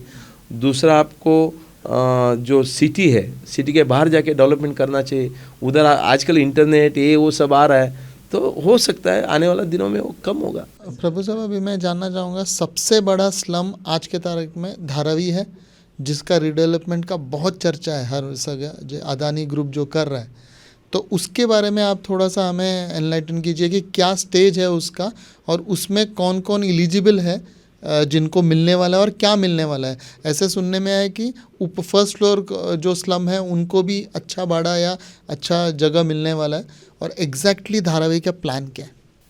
नहीं, ये तो देखो एशिया का बिगेस्ट स्लम है, बराबर ना, धारावी। आज रीडेवलपमेंट जब 1995 में सोचा था SRA में, उस स्लम को मद्देनज़र में रख के ही किया था, लेकिन इधर ये कॉम्प्लिकेटेड एक प्रोसेस है उधर, क्योंकि उधर लेदर वाले, स्मॉल स्केल इंडस्ट्री, आप मान लो पिकल बनाने वाला, ये बनाने वाला, प्रोसेसिंग वाला, छोटे छोटे लेथ मशीन ये वो डाल के उधर घर के अंदर रह भी रहे, और मशीन का मतलब छोटा मोटा उद्योग की भी कर रहा है। ये पूरा का पूरा स्मॉल स्केल इंडस्ट्री उधर चल रहा है। हर स्लम के अंदर आपको कुछ कमाने वाला भी दिखेगा और आपको रहने वाला भी दिखेगा, तो रहने का और कमाने का ये इतना कॉम्प्लिकेटेड है। और दूसरा, आपने सही बोला कि उधर ग्राउंड फ्लोर में एक है, फर्स्ट फ्लोर में भी बनाते हैं, इतना कॉम्प्लिकेटेड है। और छोटा नहीं स्लम, 640 एकड़, आप समझा करो, 640 एकड़ का इतना बड़ा स्लम डेवलपमेंट करना तो किसी का बस की बात नहीं है। और इतना पॉलिटिक्स, इतना क्या बोलते हैं उसको, different type of people, different things, फिर भी अभी बहुत सारा टेंडर निकला, ये हो गया। अभी अडानी को वो टेंडर मिला, तो इन्होंने धारावी रीडेवलपमेंट अथॉरिटी बनाया गवर्नमेंट ने, और as a construction and development agency Adani real estate developers को दिया है। वो अभी 600 एकड़ का पूरा जो उधर एक जिसको हम बोलते हैं business district, Dharavi business district बना रहे। उसमें इनका दो सोच है। एक है कि जो छोटे छोटे बिजनेस वाले कर रहे हैं उनके लिए अलग से एक मार्केट प्लेस तैयार करना, उसका मान लो मार्केट जो बनाते हैं उनको, छोटा स्मॉल स्केल इंडस्ट्री बनाते हैं उनके लिए स्मॉल स्केल इंडस्ट्री का जो सेटअप है वो भी होगा, और जिनका घर रहने का है उनको घर भी मिलेगा, और जो बाकी का बचा हुआ जगह को अल्टीमेटली मुझे लगता है 3 लाख करोड़ अप्रॉक्सीमेटली इनका इन्वेस्टमेंट उसमें रिहैब में जाने वाला है, और आपका रोड में सोशल एम्यूनिटीज़ बनाने में, और ये छोटा मोटा कॉमर्शियल एस्टेब्लिशमेंट बनाने, ये रिहैब में जाने वाला है। और उसके बाद आप समझ सकते हैं कि 10-15 लाख करोड़ का तो नया घर भी उधर बनने वाला है। तो इसके लिए ये जो अडानी जैसे ही लोग जो आप देख सकते हैं, मुंबई एयरपोर्ट बोलो, उनका जो infrastructure second highest in the world आप बता सकते हैं, अडानी जैसे ही आदमी इसको कर पाएगा, और उनको दिया है। और उस हिसाब से मुझे लगता है कि उधर अभी अच्छे तरह से प्लानिंग हो रहा है, रिहैब का बिल्डिंग बन रहा है। पहली एक 3-4 साल में रिहैब वाले को घर मिल जाएगा, उसके बाद सेल वाले को मिलेगा। एक 15 साल का एक प्लान है, और बहुत अच्छा रीडेवलपमेंट, एक पूरा मुंबई को अपलिफ्ट करने वाला। और वो सप्लाई आने के बाद शायद हम ऐसा सोचते हैं कि मुंबई में आपको रेट थोड़ा कम हो सकता है, ऐसा हम समझते हैं। बट क्या होगा कैसा होगा बोलना मुश्किल है। यस, उधर हो रहा है, और फर्स्ट वाला फ्लोर वाले को भी दे रहा है। जितने भी लोग उधर है अलग अलग स्कीम में बिठा के, तो स्लम धारावी रीडेवलपमेंट अथॉरिटी अलग से उसके लिए अथॉरिटी गवर्नमेंट में बनाया। और जहाँ उधर मान लो कि जितने भी आप घर बनाते, मैं जैसे बताया आपको, उधर बना नहीं सकते क्योंकि कुछ हाइट रिस्ट्रिक्शन है, बहुत सारा चीज़ है। हाँ, कुछ हाइट रिस्ट्रिक्शन है, कुछ कारण से उधर मान लो आपने 640 एकड़ में बस्ती हुआ छोटा इंडस्ट्री वाले उनको घर बनाना है, तो सेल का भी पूरा का पूरा उधर बनेगा जरूरी नहीं है और हो भी नहीं पाएगा। तो इसके लिए गवर्नमेंट ने बोला कि नहीं, हम आपको ट्रांसफ़र ऑफ डेवलपमेंट राइट देंगे, जो आप उधर नहीं बना सकते हो उसका हम आपको सर्टिफिकेट देंगे। अब ये सर्टिफिकेट लेने वाला भी चाहिए तो इसके लिए गवर्नमेंट ने एक जीआर निकाला कि आपका जो रीडेवलपमेंट होता है उधर टीडीआर डालना है। टीडीआर में कुछ परसेंटेज, मुझे लगता है कि 60 to 70% ऑफ द जो टीडीआर है धारावी का टीडीआर होना चाहिए। ओके, क्योंकि आपको कंपल्शन डाला, नहीं तो फिर वो टेंडर कोई उठाता ही नहीं। हाँ, वो टेंडर भी नहीं उठाता है और दूसरा टीडीआर भी बिकेगा नहीं, क्योंकि मार्केट में सस्ता टीडीआर मिलेगा और ये स्लम धारावी टीडीआर नहीं बिकेगा, प्रॉफिटेबल नहीं होता प्रोजेक्ट, कैसा करेगा।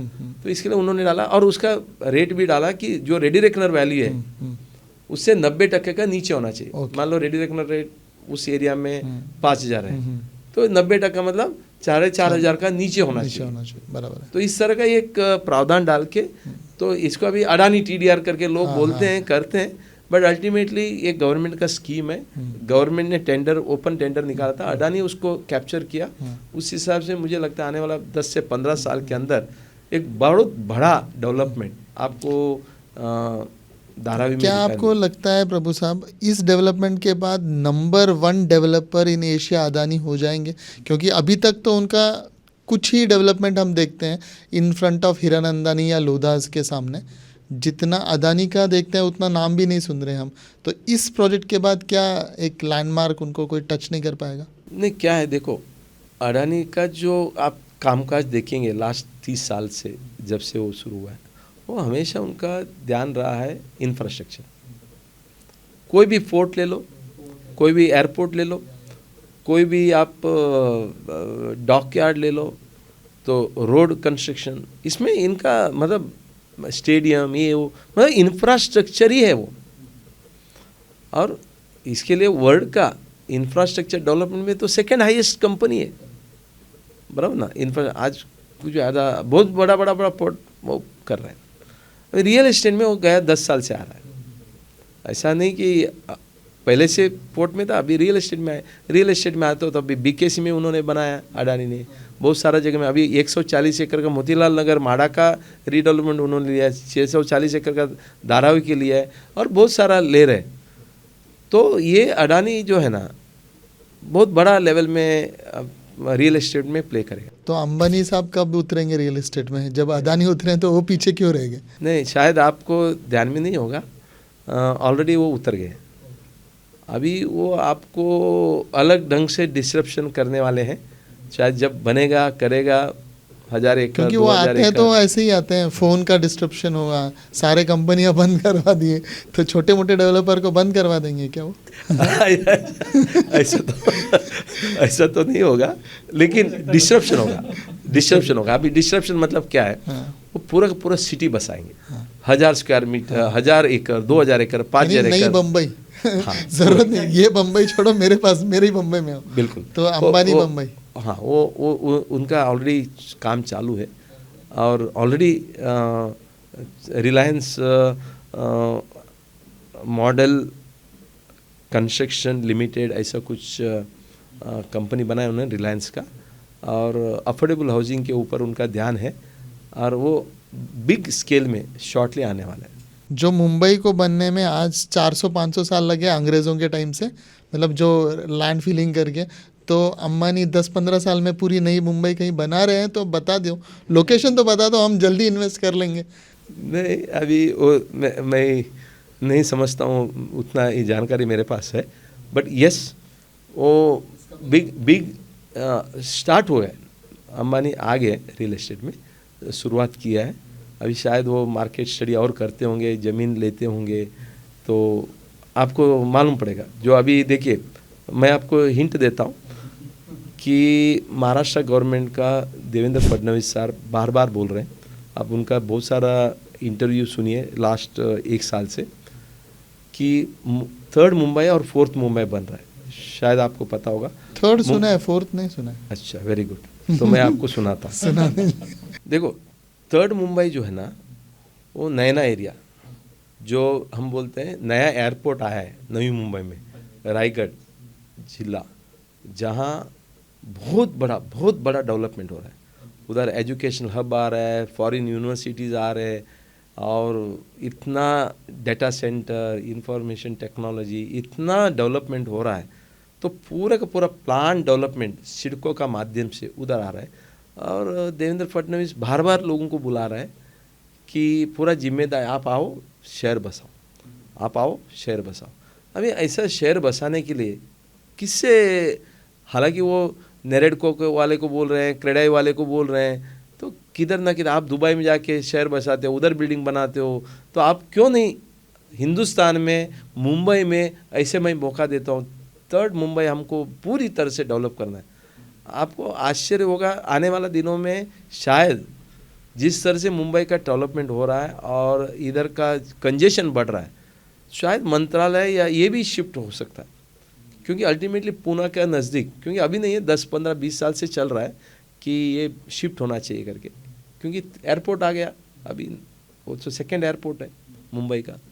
तो जब एयरपोर्ट आ गया, लोकेशन है, नया प्लान सिटी होगा, अगले 10 साल के बाद आपको पूरी थर्ड मुंबई जो है अलग ही रोमांचक आएगा।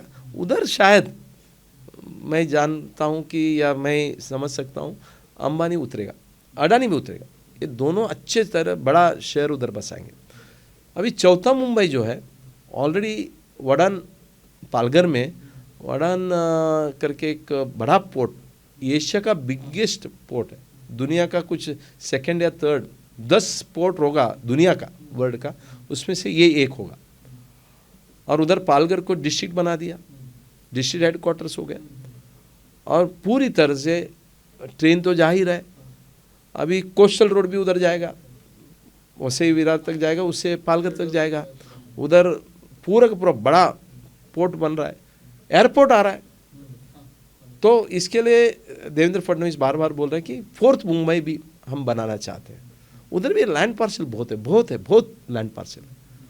आप देखो, वसई विरार के बाद वाड़ा, ये वो पूरा जगह खाली है। बहुत जगह खाली है। लैंड मुंबई में लैंड पार्सल किधर है, नहीं है। तो रायगढ़ डिस्ट्रिक्ट और पालघर डिस्ट्रिक्ट, इसलिए पालघर को अलग किया थाना से। हाँ, तो उधर डिस्ट्रिक्ट हेडक्वार्टर करके आप देखो क्या कितना अच्छा तरह से कलेक्टर ऑफिस, तहसीलदार ऑफिस, जिला कार्यालय बहुत है। तो अभी जो भी ऑल ओवर इंडिया से लोग देख रहे हैं और जिसे इन्वेस्ट करना है, तो Mumbai is not the happening thing, you can go to Raigad, नहीं तो पालघर। ये दोनों बहुत अच्छा प्लेस है, वहाँ पे आपके रिटर्न्स बहुत अच्छे मिलेंगे। रिटर्न बहुत अच्छा आएगा। बट आप फ्रॉड में मत इन्वॉल्व हो जाइए। क्या होता है मैं आपको बताता हूँ, अभी थोड़ा सा फ्रॉड भी हो रहा है। आपने जैसा सवाल किया, लोग बोलते हैं कि इधर थर्ड मुंबई आने वाला है, इधर फोर्थ मुंबई आने वाला है। वो ज़मीन है ना एनए हुआ है ना कुछ है, तो लोगों को 200 फुट पर स्क्वायर फुट, 300 पर स्क्वायर फुट, नाहर इधर उधर, नाहूर, मतलब अलग अलग जगह में, शाहपुर इधर उधर, तो ज़मीन बेच रहे हैं और बोलते हैं कि आप ले लो, एग्रीमेंट बना देंगे, फिर हम डेवलप करेंगे, ये करेंगे। ये आप फ्रॉड में इन्वॉल्व मत हो जाए। फिर वो ज़मीन किसका है, वो होने वाला है नहीं होने वाला है, आप पैसा 10 लाख रुपए दोगे, 2 लाख, मतलब आप बोलेंगे 5000 फुट का मैंने जगह लिया, वो तो सिर्फ 100 रुपये का स्क्वायर फीट, मतलब स्टैम्प पेपर में रहेगा, नोटरी करके मिलेगा। कब बनेगा क्या बनेगा मालूम नहीं। आप अभी ले लो, नहीं लिया तो आपका चला जाएगा, ये होगा वो होगा, इधर बंगलो होगा। ये ऐसे भड़काव में नहीं होना चाहिए। आप अप्रूव्ड प्लान देख लो, नोटिफाइड एरिया देख लो, और किस तरह से गवर्नमेंट कर रहा है वो सही ढंग का आप ले लो। आज रेरा है, बहुत कुछ है, आप पूरी की पूरी फ्रॉडुलेंट एक्टिविटी में, ग्रीड में मत जाइए। आपने जो बोला ना, इन्वेस्टमेंट करना है पालघर का एरिया में करो, अच्छे तरह से करो, उधर रेट मिलेगा। क्योंकि आज उधर मान लो 3000 रुपया 4000 फुट में चलता है। आज मुंबई में आपको 30,000 40,000 स्क्वायर फुट है, 3000 3,500 3,000 में मिलता है। आप ले लो घर, ले लो। 10 साल के बाद वो 3,000 है ना, कम से कम मैं बोलता हूँ 8,000 से 9,000 होएगा। 8,000 9,000 10 साल के अंदर मोर देन डबल मिलता है या 3 गुना मिलता है। उससे ज़्यादा क्या हो गया। वही आप 30,000 मुंबई में डालोगे, 30,000 रुपये पर स्क्वायर फुट अंधेरी में या वसई विरार में, मान लो इधर दहीसर या बोरीली में डालते हो 30,000, वो 10 साल में 35,000 होएगा। मतलब आपको उतना एप्रिसिएशन नहीं मिलेगा जो उधर एप्रिसिएशन मिलेगा। बिल्कुल, अच्छा है। बिल्कुल। लेकिन मैं ना कुछ साल पहले उरन गया था, कुछ 1-2 साल पहले। उरन जहाँ पे अभी अटल सेतु कनेक्ट हो चुका है और वहाँ से आगे मुंबई 3.0 जो प्रोबेबल लोकेशन कह रहे हैं उस तक ज्वाइन करता है। लेकिन मैंने देखा है वहाँ के जो फ्लैट के और जो शॉप के जो प्राइजेस हैं वो क्रोर्स में हैं, जबकि उरन कहाँ है, मतलब मुंबई और आप नवी मुंबई से भी बहुत दूर।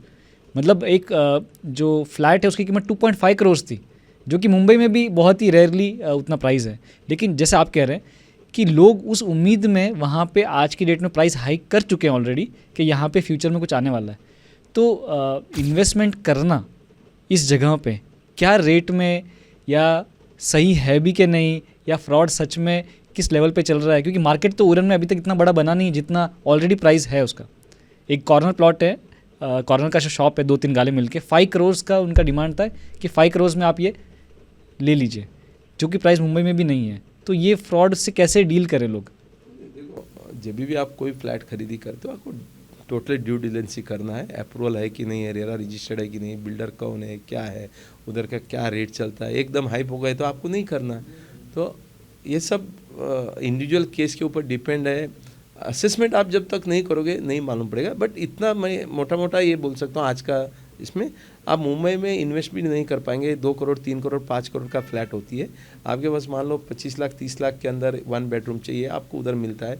2 बेडरूम फ्लैट चाहिए तो 50-60 लाख में मिलता है आपको। 80% 90% होम लोन मिलता है। आज 45 लाख के अंदर का घर लेते हो आपको 1% GST है। तो इस तरह से आप वाइफ का नाम से लेते हो तो और 1% आपको का स्टैम्प ड्यूटी भी कम है। और रेट ऑफ इंटरेस्ट भी अफोर्डेबल हाउसिंग के लिए rate of interest home loan का भी कम है। तो और दूसरा क्या है, मुंबई है ना, अभी मुंबई नहीं रहा, अभी MMR हो गया। मुंबई मेट्रोपॉलिटन रीजन जो है वो अलग रीजन हो गया, जो पालघर से उधर वेस्टर्न में पालघर और ईस्टर्न में रायगढ़, पूरा पनवेल कपोली आगे जाके पूरा का पूरा नया एयरपोर्ट जब बना, ये पूरा का पूरा एक पूरा बड़ा शहर बन गया। क्योंकि कनेक्टिविटी किधर से आया, उधर आपको अटल सेतु से उधर कनेक्टिविटी मिला, इस तरफ आपको अभी कोस्टल रोड के मिलेगा और इतना मेट्रो बन गया।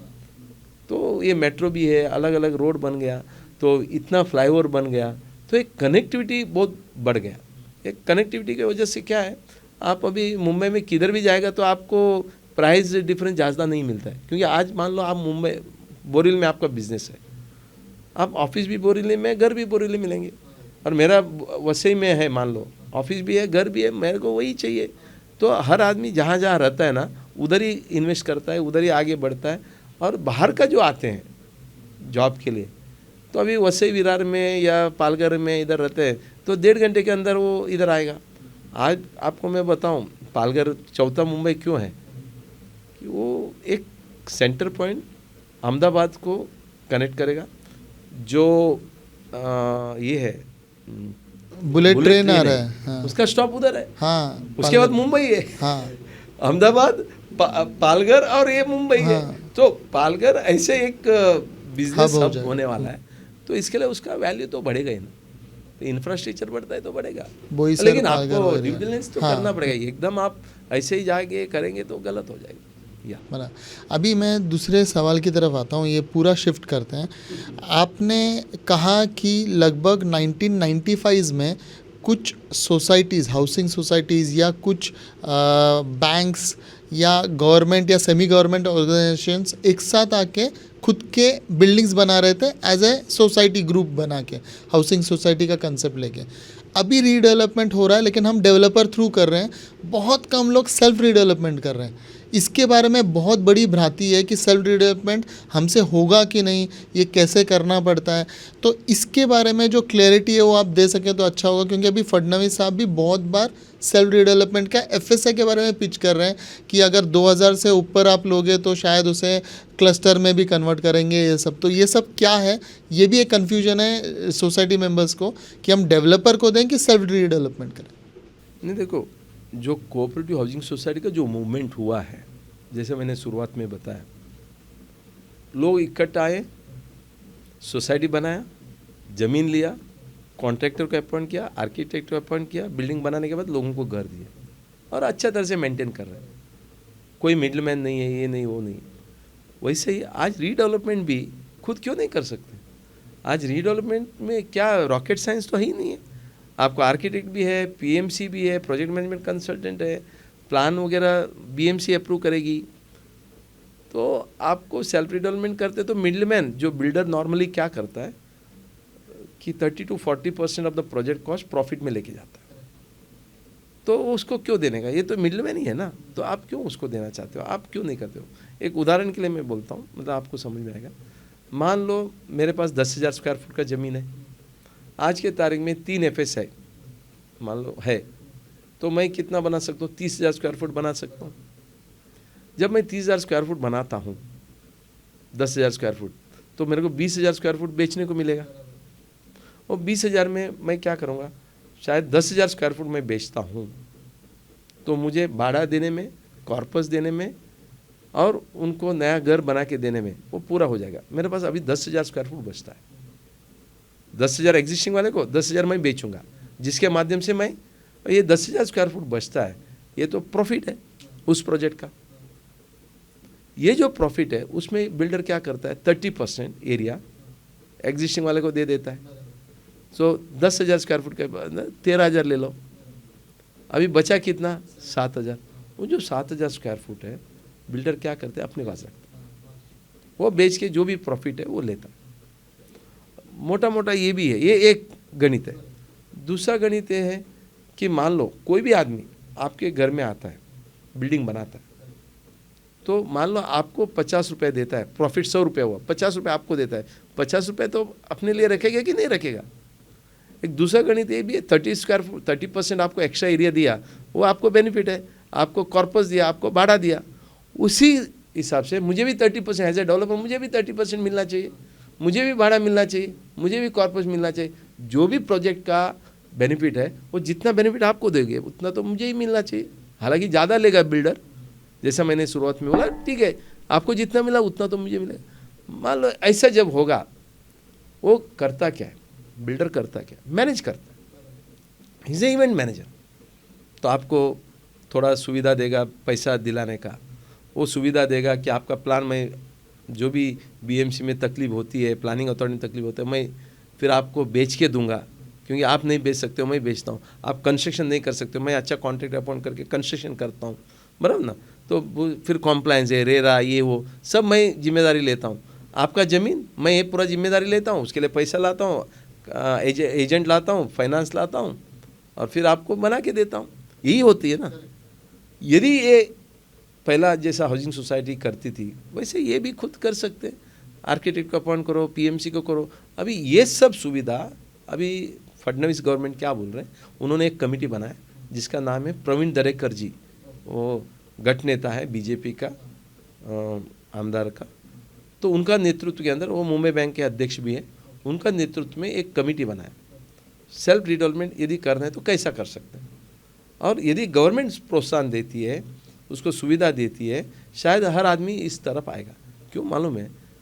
आप भी देखते हो, हम भी देखते हो। मैं बिल्डर के खिलाफ नहीं हूँ, वो भी बहुत अच्छा काम करते हैं, क्योंकि वो है तो हमारा बिल्डिंग डेवलपमेंट हो रहा है।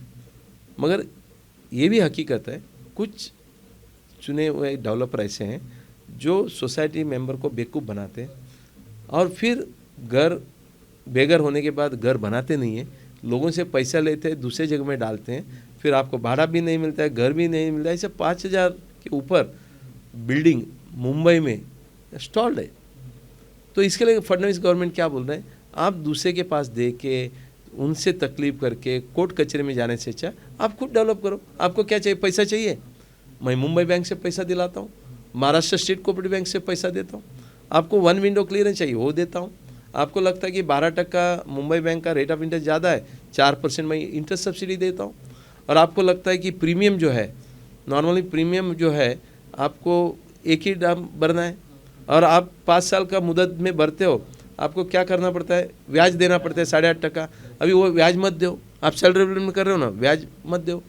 सेल्फ रिडेवलपमेंट का सेल ओपन करता हूँ, 1 विंडो क्लियरेंस देता हूँ। यदि आपको कोई डिस्प्यूट है, वो डिस्प्यूट मिटाने के लिए मैं रिड्रेसल कमेटी बनाता हूँ। आपको 12% इंटरेस्ट की जगह में 4% मैं इंटरेस्ट सब्सिडी देता हूँ, तो अभी आपको 8% ही इंटरेस्ट भरना है। अच्छा, दूसरा ये सिंपल रेट ऑफ इंटरेस्ट होगा। और आखिर में आपको प्रीमियम जो है प्रीमियम आपको जो भरना है तो हाँ TDR प्रीमियम ये सब भरना है अप्रूवल, वो बिल्डर मान लो 100 रुपये देते हैं, आप 90 रुपये दो, 10% उधर दूंगा। उसके बाद आप सेल्फ रिडोलमेंट कर रहे हो, आपको आज जो भी स्क्वायर फुट मिल रहा है, आम डेवलपर अपॉइंट करता है तो आपको मान लो 3 FSI मिलता है, अभी आपको 330 मतलब 10% एक्स्ट्रा FSI भी मैं दूंगा, सेल्फ डेवलपमेंट में 10% एक्स्ट्रा FSI दूंगा। मतलब कहने का तात्पर्य ये है कि गवर्नमेंट एक ऐसा सुविधा करना चाहती है कि लोग आए अपना खुद घर बनाने का कोशिश करें, ताकि उनका बेनिफिट उनको ही रहेगा, एक रीडेवलपमेंट का, दूसरा बिल्डर आके गलत बिल्डर आके आपको जो बेवकूफ़ बनाते वो ना हो। और बड़ा बड़ा प्रोजेक्ट है तो वो तो माड़ा भी करती है, बिल्डर भी करता है, तो करने दो। क्या है आपके पास अलग अलग ऑप्शन होती है ना, तो काम करने में मज़ा भी आएगा। अभी मान लो एक उदाहरण के लिए बोलता हूँ, सेल्फ डेवलपमेंट क्यों चाहिए? छोटा बिल्डिंग है 500 स्क्वायर मीटर का, भाई 500 स्क्वायर मीटर का कोई बिल्डर आता नहीं है, और हमारा ऑलरेडी 500 स्क्वायर मीटर मतलब 5000 स्क्वायर फुट, उधर ऑलरेडी 6000 स्क्वायर फुट बना है, और मैं तो 9000 स्क्वायर फुट बना सकता हूँ, 10,000 स्क्वायर फुट बना सकता हूँ। तो 4000 स्क्वायर फुट बेच के 6000 स्क्वायर फुट आपका खुद का भी बना के वो नहीं दे सकता है, FSI नहीं है, रोड विड्थ नहीं है, ज़्यादा कंज्यूम्ड हुआ है, तो उधर आपको सेल्फ डेवलपमेंट के अलावा कोई ऑप्शन ही नहीं है। तो ये सब देख के गवर्नमेंट ने बोला कि सेल्फ डेवलपमेंट हम प्रोत्साहन करेंगे, फंडिंग देंगे, आपको अच्छा कॉन्ट्रैक्टर देंगे, और एक अथॉरिटी भी बनने की बात हो रही है। तो यदि ये सब बनता है आने वाला 6-7 महीने में, तो सेल्फ रिडेवलपमेंट अच्छा बनेगा। देखिए 3 सितंबर 2019 को एक GR महाराष्ट्र गवर्नमेंट ने एक आई पावर कमेटी बनाया था, इलेक्शन के पहले उन्होंने एक GR निकाला था, ऐसे सब बेनिफिट देंगे।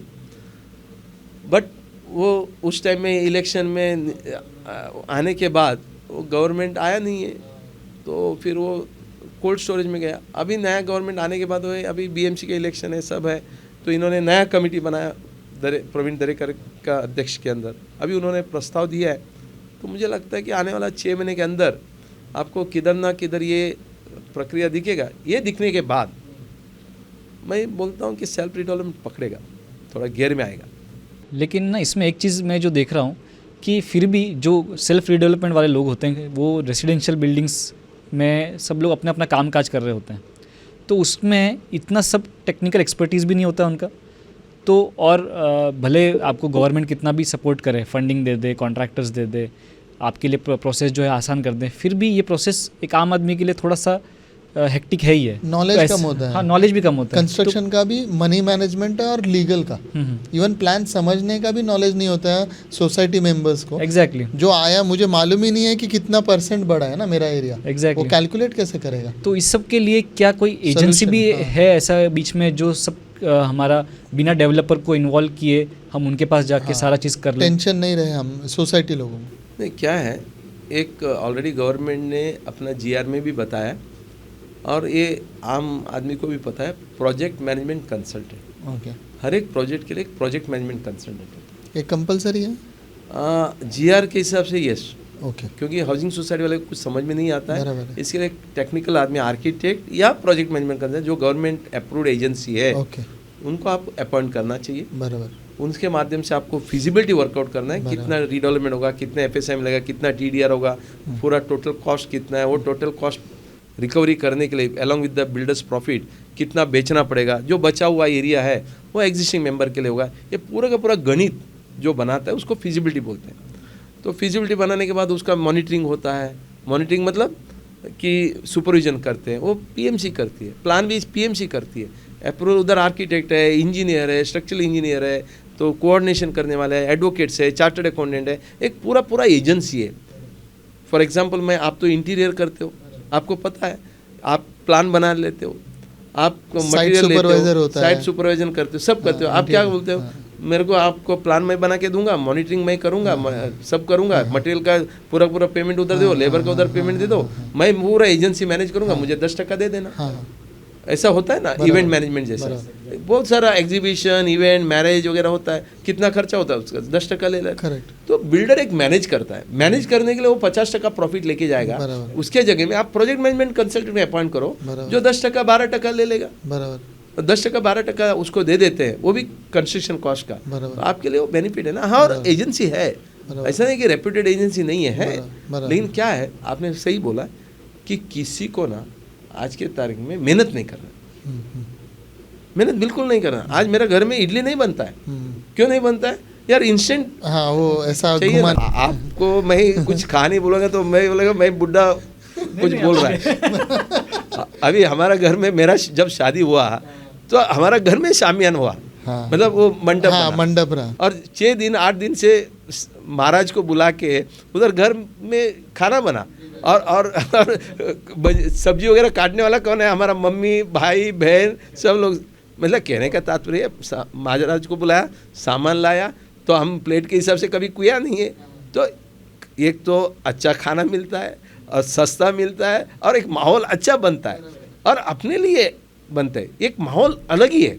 वैसे ही अभी क्या है, अभी आपको शादी करना है, मेरा बच्चे का शादी हो गया, तो हम लोग क्या है, डेस्टिनेशन मैरिज, सामियान वगैरह कुछ नहीं, एक होटल रिसोर्ट बुक करो, उधर पर प्लेट के हिसाब से दे दो, और ऐसा कि 1-8 करोड़ रुपए आप खर्चा करते हो, जो आपको 25 लाख के अंदर इतना माहौल अच्छा होता है, घर में होता है, वो सब अभी कुछ नहीं। अभी रेडीमेड पर प्लेट 3,000 4,000, 5 स्टार होटल में आप रिसेप्शन रख दो, उधर 5,000 रुपये पर प्लेट दे दो। लेकिन वही घर में करो या हॉल में लेके जाके आप महाराज को बुला के, वो नहीं है। आज वो कॉन्सेप्ट नहीं रहा, क्योंकि किसी को तकलीफ नहीं लेना। आज बर्थडे भी घर में नहीं बनाते, हम बाहर जाते पर प्लेट देते, उससे मज़ा थोड़ी आता है। तो आप उधर जाते हो, रेडीमेड उधर देख लिया, कर लिया, 3-4 घंटा बीता है, वापस घर में आए तो आपका रिश्तेदार आया, दोस्त आया, विश किया और चले गए। कहने का तात्पर्य कि मैं भी, लोगों के पास टाइम नहीं है, हर आदमी शॉर्टकट देखता है, इंस्टेंट ज़माना है, व्हाट्सएप का ज़माना है, हमको लिखने का करने का नहीं, अभी का भी फ़ोन करो, अभी का भी व्हाट्सएप करो। ये जो है ना, सेल्फ रिडेवलपमेंट बहुत बड़ा है, अच्छा है, उसको अच्छा प्रक्रिया होना चाहिए, उसमें इंस्टीट्यूशन आना चाहिए। मैं आपको एक बताना चाहूँगा, आपने सवाल किया इसके लिए, आप शायद जानते भी हैं, गौतम चटर्जी जो रेरा का अध्यक्ष थे, उसके पहले कोऑपरेटिव हाउसिंग डिपार्टमेंट का सेक्रेटरी रह चुके हैं। उसके पहले वो SRA का, जब 1995 में SRA जब आया पहली बार, वो पहला SRA का वो CEO थे, जिन्होंने पूरा SRA को सेटअप किया। उसके बाद माढ़ा का वाइस प्रेसिडेंट थे। कहने का तात्पर्य ये, एडिशनल म्यूनसिपल कमिश्नर थे, और building development control and promotion 2034 जो बनाया, उस प्लानिंग का हिस्से का वो अध्यक्ष थे, DP प्लान का। तो इतना बड़ा सक्षम अधिकारी, और रेरा का पहला अध्यक्ष है महाराष्ट्र का, इन्होंने रूल बनाई है, उनका नेतृत्व में। मैंने ये जो आपने दर्द है ना, यही दर्द मुझे भी है। मैं भी एक हाउसिंग सोसाइटी का फेडरेशन का अध्यक्ष हूँ, महाराष्ट्र सोसाइटी वेलफेयर एसोसिएशन अध्यक्ष हूँ। मैं भी जानता हूँ लोगों का तकलीफ है, उनको किधर ना किधर रात।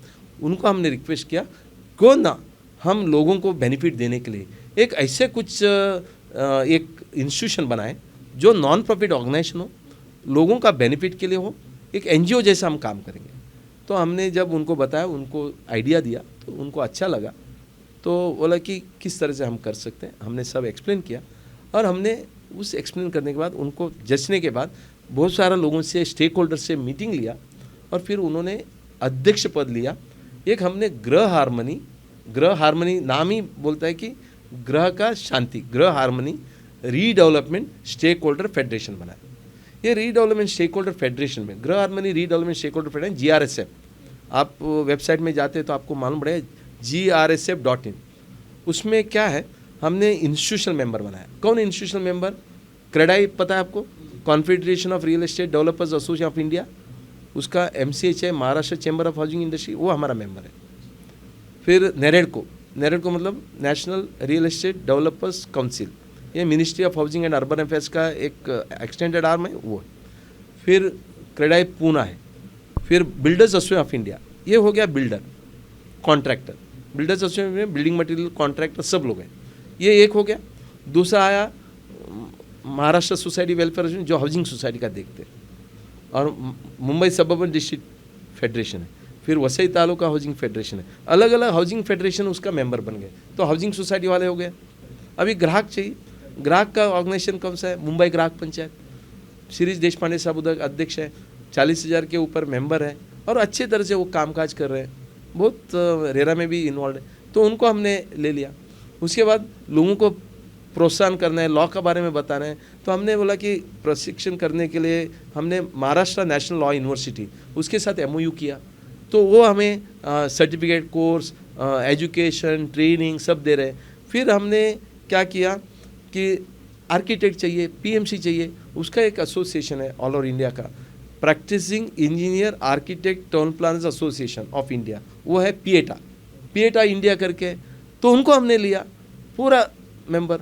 उसके बाद हमने महाराष्ट्र स्टेट कोऑपरेटिव बैंक, जो महाराष्ट्र स्टेट कोऑपरेटिव बैंक जो एक लोन देती है, ये नोडल एजेंसी है, उनको हमने लिया। इस तरह का पूरा स्टेक होल्डर, अभी एस्टेट एजेंट भी इन्वॉल्व है, तो एस्टेट एजेंट्स नाहर करके नेशनल रियल्टर्स एसोसिएशन, तो उनको हमने मेंबर बना लिया। ये पूरा स्टेक होल्डर हमने उसको मेंबर बना लिया। फिर बार एसोसिएशन एडवोकेट्स है, Maharashtra bar association for real estate and appellate tribunal का जो है बार एसोसिएशन, महारेरा एंड महारीट करके, उसका हमने लिया। पूरा एसोसिएशन का स्टेक होल्डर एसोसिएशन का जो प्रेसिडेंट है वो हमारा डायरेक्टर है, तो उसका अध्यक्ष कौन है? गौतम चटर्जी है। तो इसमें हम क्या करने जा रहे हैं? हम लोगों को पहला प्रोत्साहन कर रहे हैं, हम उनको एजुकेट कर रहे हैं, उनको अलग अलग ट्रेनिंग प्रोग्राम बना रहे हैं, हम सर्टिफिकेट कोर्स कर रहे हैं 2-2 दिन का, 3-3 दिन का। उसके बाद एजुकेशन देने के बाद हम उनको बता रहे हैं कि आप किस तरह का लोगों को सिलेक्ट कर सकते हो। अभी लोगों को कौन सिलेक्ट करना है? PMC सिलेक्ट करना है, आर्किटेक्ट करना है, इंजीनियर करना है, एडवोकेट करना है। आप ये हमारा पोर्टल में जो काम करना चाहते हैं उनका पूरा का पूरा प्रोफाइल हम डालेंगे। वो प्रोफाइल आप जाओ, वो देख लो। वो देखने के बाद तीसरा आ जाता है, आपको कॉन्ट्रैक्टर चाहिए, बिल्डर्स एसोसिएशन ऑफ इंडिया का जितने भी मेंबर्स है कॉन्ट्रैक्टर, उनका नाम डालेंगे, उनका प्रोफाइल डालेंगे। आपको डेवलपर चाहिए, डेवलपर है तो अलग अलग जो स्टेक होल्डर्स है, कॉन्ट्रैक्टर है, बिल्डर है या फाइनेंशियल इंस्टीट्यूशन है, एस्टेट एजेंट्स है, ये पूरा का पूरा एडवोकेट है, चार्टर्ड अकाउंटेंट्स है, ये पूरा का पूरा हमने एम्पेलमेंट किया, उनका प्रोफाइल लिया, ताकि कोई भी सोसाइटी रीडेवलपमेंट करना चाहते हैं, सेल्फ रीडेवलपमेंट करना चाहते हैं, ये प्रोफाइल देके उनको सिलेक्ट कर सकते हैं। उसी तरह से जो सर्विस प्रोवाइडर है वो भी देख सकता है कि कोई भी हाउसिंग सोसाइटी रीडेवलपमेंट जाना चाहते हैं, सेल्फ रीडेवलपमेंट चाहता है, उनका भी प्रोफाइल आपको उधर दिखेगा, ताकि ये दोनों का प्लेटफॉर्म हमने तैयार किया, जिसके माध्यम से आज आपको सेल्फ रीडेवलपमेंट करना है, भाई कौन PMC अच्छा है मालूम नहीं, आप PMC का आपका एरिया में कौन PMC है, कौन आर्किटेक्ट है, कौन इंजीनियर है, कौन एडवोकेट है, उनका क्या प्रोफाइल है, कितना सोसाइटी किया है, कितना रेरा का काम किया है, ये पूरा आपको ये कौन सा वेबसाइट है? GRSF.in। इसमें हर एक सोसाइटी जो रीडेवलपमेंट करना चाह रही है वो अपने आप को रजिस्टर कर सकती है तुरंत। बिल्कुल। देखिए, इसमें हमने 2 सुविधा की है। मान लो आप आम आदमी है सोसाइटी का, तो आम आदमी भी उसमें रजिस्टर हो सकता है, आपको पूरा का पूरा इन्फॉर्मेशन मिलता है फ्री ऑफ कॉस्ट, क्योंकि ये नॉन प्रॉफिट ऑर्गेनाइजेशन है ना। उसी तरह से housing society chairman, secretary, committee member वो भी रजिस्टर कर सकते हैं। तो ये हो गया हाउसिंग सोसाइटी को फ्री ऑफ कॉस्ट। जितने भी 14-15 सर्विस प्रोवाइडर है उनको हमने क्या किया है कि क्योंकि हमारा सॉफ्टटेक करके एक इंफॉर्मेशन टेक्नोलॉजी प्लेटफॉर्म के साथ हमने पार्टनरशिप किया है, क्योंकि अल्टीमेटली ये पोर्टल बनाना इतना काम नहीं है। दूसरा, टेक्नोलॉजी का मास्टर होना चाहिए। जो BMC का प्लान पास करने का जो पोर्टल बनाया, जिसको हम बोलते हैं ऑटो DCR, आपको पता होगा, प्लान वगैरह पास होता है, सिटीजन सर्च होती है, वो जो सॉफ्टवेयर जिन्होंने बनाया सॉफ्टटेक वाला है, तो हमने उनको पकड़ा है। तो हम क्या कर रहे हैं, 5,000 रुपया सर्विस प्रोवाइडर से ले रहे हैं साल का, और 10,000 रुपये बिल्डर से ले रहे हैं। ये पूरा का पूरा 80% अमाउंट वो सॉफ्टटेक में जाता है, तो ताकि 20% जो है हमें हमारा ऑफिस का ओवरहेड के लिए मिलता है, और हाउसिंग सोसाइटी को फ्री है। दूसरा, इसमें क्या है, हम मॉनिटरिंग भी दे रहे हैं। मॉनिटरिंग मतलब एक आधा रीडेवलपमेंट प्रोजेक्ट लिया तो टप्पे में क्या करना चाहिए, फिर किया कि नहीं किया, अलग अलग सर्विस प्रोवाइडर कैसा करना है, वो भी है। और लास्ट में हम इसमें ये भी किया कि यदि कोई डिस्प्यूट होता है PMC और सोसाइटी का मेंबर का, तो एक मीडिएशन सेल बनाया, तो मीडिएटर को भी हमें एनरोल किया है। इस तरह का एक अलग प्रयास जो गवर्नमेंट तो कर ही रहा है, जब करेगा तब करेगा, लेकिन हमने एक प्रयास करने का गौतम चटर्जी साहब को रिक्वेस्ट किया, उन्होंने मान किया, तो अभी वो अध्यक्ष के नाम से, क्योंकि उनका तजुर्बा बहुत है, एक बहुत अच्छा IAS ऑफिसर है, तो उन्होंने एग्री किया। आज हमने वो प्लेटफॉर्म उपलब्ध किया है। जिनको सेल्फ रिडेवलपमेंट जाना चाहिए, मैं उनको बोलता हूँ भाई आप सेल्फ रिडेवलपमेंट में प्रयास तो करो। नहीं होता है तो आप डेवलपर को अपॉइंट करो ना, किसने मना किया? लेकिन आपने डेवलपर को अपॉइंट किया, फिर आप सेल्फ डेवलपमेंट में नहीं जा पाएंगे।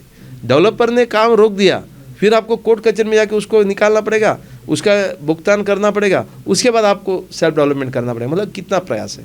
तो इस तरह का एक प्रावधान, और हम ओरिएंट भी कर रहे हैं, हैंड होल्डिंग कर रहे हैं, मॉनिटरिंग कर रहे हैं, और मुफ्त में हमारा ऑफिस अंधेरी वेस्ट में है, उधर मुफ्त में सलाह भी मिलता है। वीकली एक बार हमारा वेबिनार ओपन हाउस होता है फ्राइडे का दिन, वो फ्राइडे या थर्सडे सैटरडे का दिन सुबह ओपन हाउस होता है। ओपन हाउस में भी वो आके कोई भी सवाल कर सकते हैं। इस तरह का हमारे यहाँ अच्छे अच्छे लोग, जो रेरा का सेक्रेटरी है पहले का वसंत प्रभु, जो डिप्टी म्यूनसिपल कमिश्नर थे और रेरा में 8 साल एज ए सेक्रेटरी काम किया, उनको हमने ये सब काम करने के लिए बुलाया। गौतम चटर्जी रेरा का अध्यक्ष थे और मैं उसमें वाइस चेयरमैन हूँ। हर एक स्टेक होल्डर का जो है लोग उसमें डायरेक्टर्स हैं। तो इस तरह का अच्छा एक प्रावधान हमने किया। सर्टिफिकेट कोर्स किया हमने रीडेवलपमेंट के ऊपर। अभी सेल्फ रीडेवलपमेंट के ऊपर सर्टिफिकेट कोर्स आने वाला है। फिर development control and promotion regulation DCPR, अलग अलग प्रोविजन, उसके ऊपर सर्टिफिकेट कोर्स आ रहा है। ये पूरा सर्टिफिकेट कोर्स हम लोग 2-2 दिन का कर रहे हैं, जिसका जो नॉलेज पार्टनर जो है महाराष्ट्र नेशनल लॉ यूनिवर्सिटी। तो हमें अच्छा प्रतिसाद मिल रहा है लोगों का। हम यही बोलेंगे आप इससे जानकारी ले, समझ लो, फिर आप इस पोर्टल्स के माध्यम से अच्छा कॉन्ट्रैक्टर, डेवलपर इसको अपॉइंट करो। प्रभु साहब, अभी एक सवाल ऐसा पूछना चाहता हूँ कि नॉर्मल आदमी अगर अपना या सोसाइटी एक साथ आके अपना सोसाइटी अगर रजिस्टर करना चाहता है गृह निर्माण संस्था में, तो क्या उस पोर्टल पे वो भी प्रावधान है, या कौन सा पोर्टल है जिससे हम रजिस्टर कर सकते हैं एज ए हाउसिंग सोसाइटी? बिल्कुल, आप GRSF.in Griha harmony redevelopment stakeholder federation GRSF.in में जाइए और उधर आपको दिखाई देगा कि बेनिफिशियरी है। लॉगिन पूछते हैं आर यू बेनिफिशियरी और ए सर्विस प्रोवाइडर। आपको बेनिफिशियरी मतलब कौन है? आप सोसाइटी वाले हैं या इंडिविजुअल मेंबर है। आप उधर जाओ, इंडिविजुअल मेंबर है और सोसाइटी वाले, उनको फ्री में आपको रजिस्टर करना है। आपका नाम देना है, सोसाइटी का नाम देना है, चेयरमैन, सेक्रेटरी, ट्रेजरर का नाम देना है, और फिर आपको कुछ इन्फॉर्मेशन मांगेगी, कितना फ्लैट्स है या कितना मेंबर है, बस आप रजिस्टर हो जाओगे।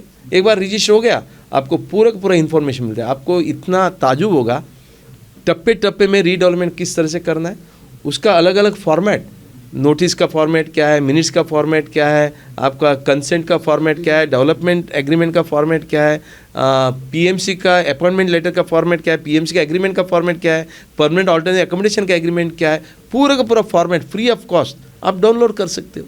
पूरा फिर वही अच्छा जितने भी GR है वो है, जितने भी रीडेवलपमेंट को लेकर अलग अलग जजमेंट है वो आपको मिलेगा। ये सब फ्री ऑफ कॉस्ट एक आम आदमी को मिलेगा। अलग अलग वीडियोस हमने डाला है रीडेवलपमेंट को लेकर। एक टर्म सुनने में आया है सेल्फ रिडेवलपमेंट के साथ, एक DM model, developer and manager model. ये क्या चीज़ है? देखिए क्या होता है कि डेवलपमेंट मैनेजर मॉडल बोलते हैं इसको। हालांकि इसको बहुत सारा प्रोत्साहन लोग कर नहीं रहे और करना भी नहीं चाहिए, लेकिन फिर भी कुछ सोसाइटी बोलते हैं कि हमको ये सब काम करना नहीं है, तो हम एक PMC अपॉइंट करेंगे तो PMC हमें वापस गाइड करेगा, ये करेगा, लेकिन हमें ऐसा आदमी चाहिए जो पूरा जिम्मेदारी लेगा। कुछ नहीं चाहिए, वो पैसा भी लाए और प्लान भी पास करे, कॉन्ट्रैक्टर को भी अपॉइंट करे, सब कुछ उसने करना चाहिए सोसाइटी के नाम से।